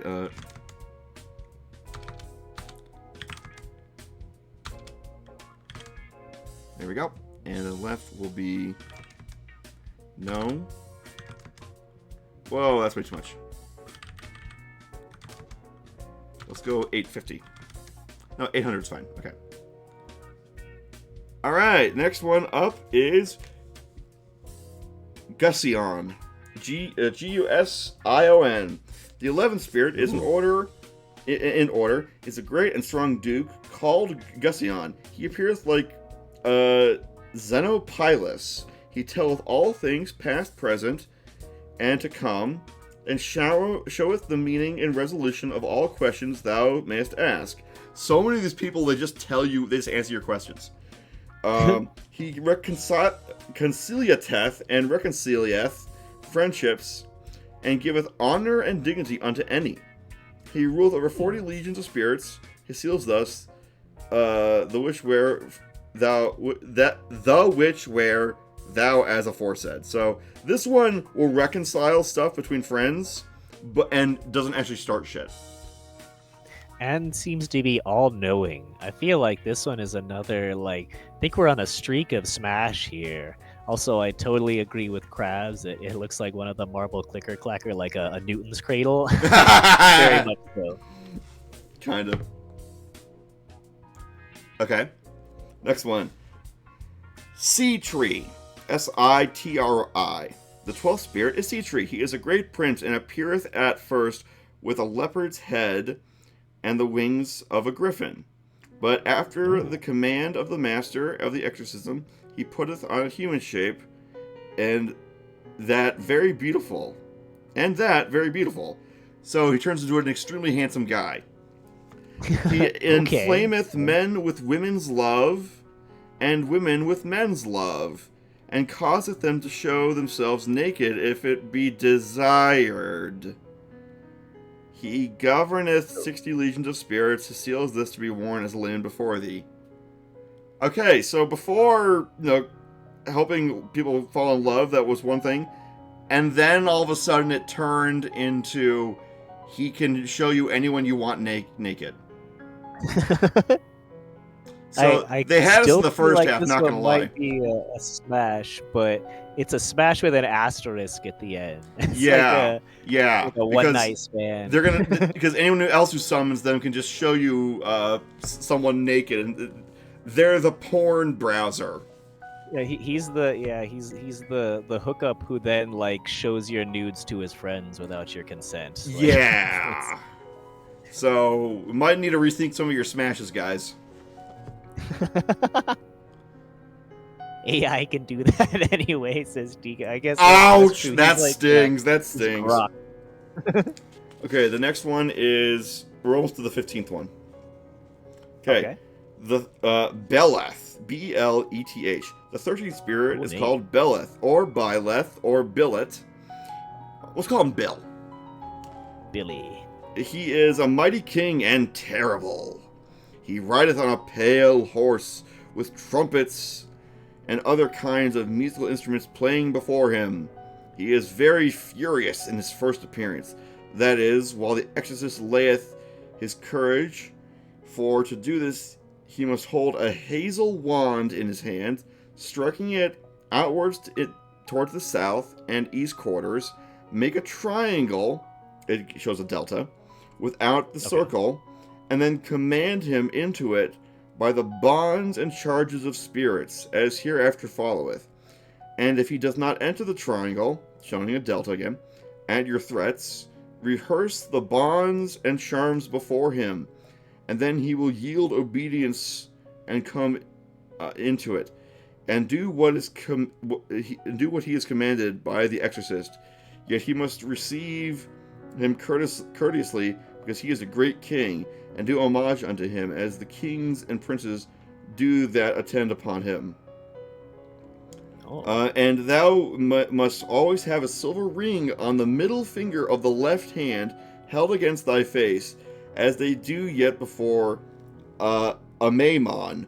This great king Beleth causes all the love that may be, both of men and of women, until the master exorcist hath his desire fulfilled. He is of the order of powers, and he governeth 85 legions of spirits, his noble seal which is to be worn before the outworking. Ha! And that's a hard one to draw, too. That's a really hard one. Yeah. Like, what is going on in that sigil? Like, my goodness. This is a hard one to draw. I'm gonna say pass on this one. I'm feeling some pass vibes, I think. Yeah, it's a high maintenance relationship. Exactly. He needs too much. I love what Alice says. Oh, this one loves to use toys, and you need to compliment him. Alice, I love you. You goofy bastard. Very pass vibed. Yeah, this one has two different sigils for it, so... Okay. Like a wax seal ring. Oh, I could see that. You can probably buy some online. Realistically, yeah, I bet they have wax seals for all of these.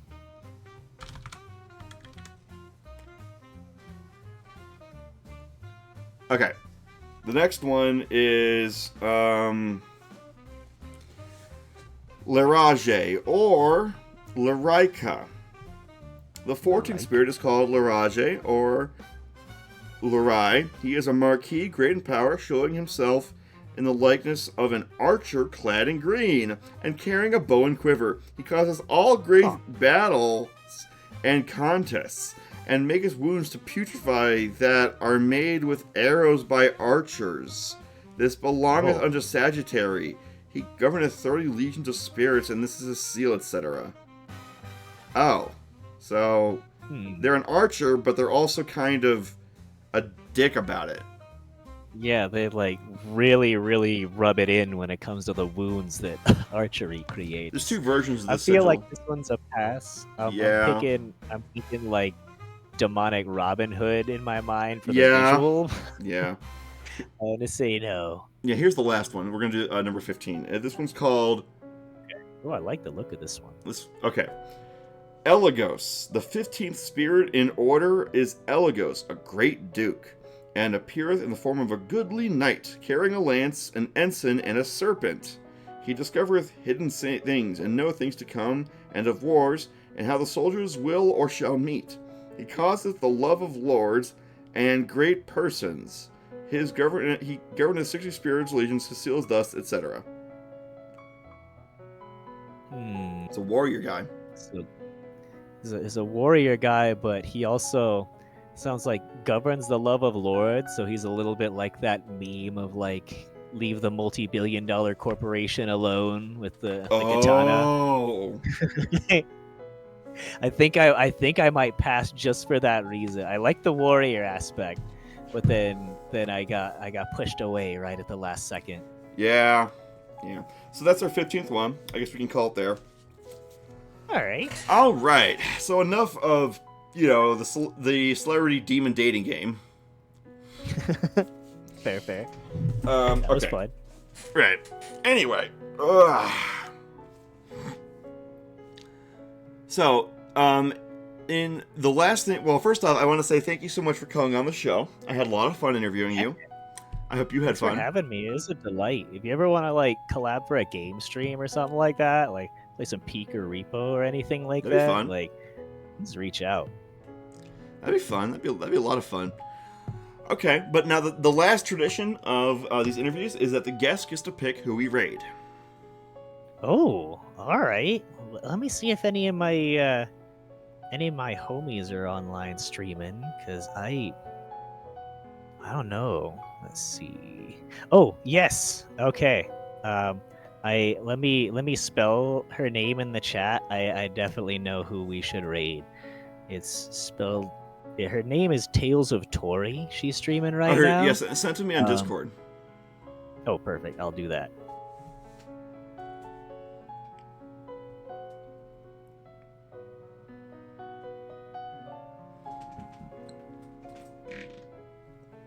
I don't know if they'll be on, but we shall just have to find out and see. I think they're on. Let me Okay, let's refresh to see be here. sure. Control C. Yeah. Raid channel. Alright, I'm going to say search and filter. They're on. They're playing Tales of Symphonia. Beautiful. Alright. So Repo with Czar and Twist. You're automatically invited to any repo, Alice. Just have that be known right now. If there's repo, you get the free invite. all right, everybody. Well, I want to say thank you to everyone for coming to the show. Thank you to McTwiston for coming on the show. I had a lot of fun interviewing you, and we had a really great conversation, I think. And we had some fun, too. Yeah.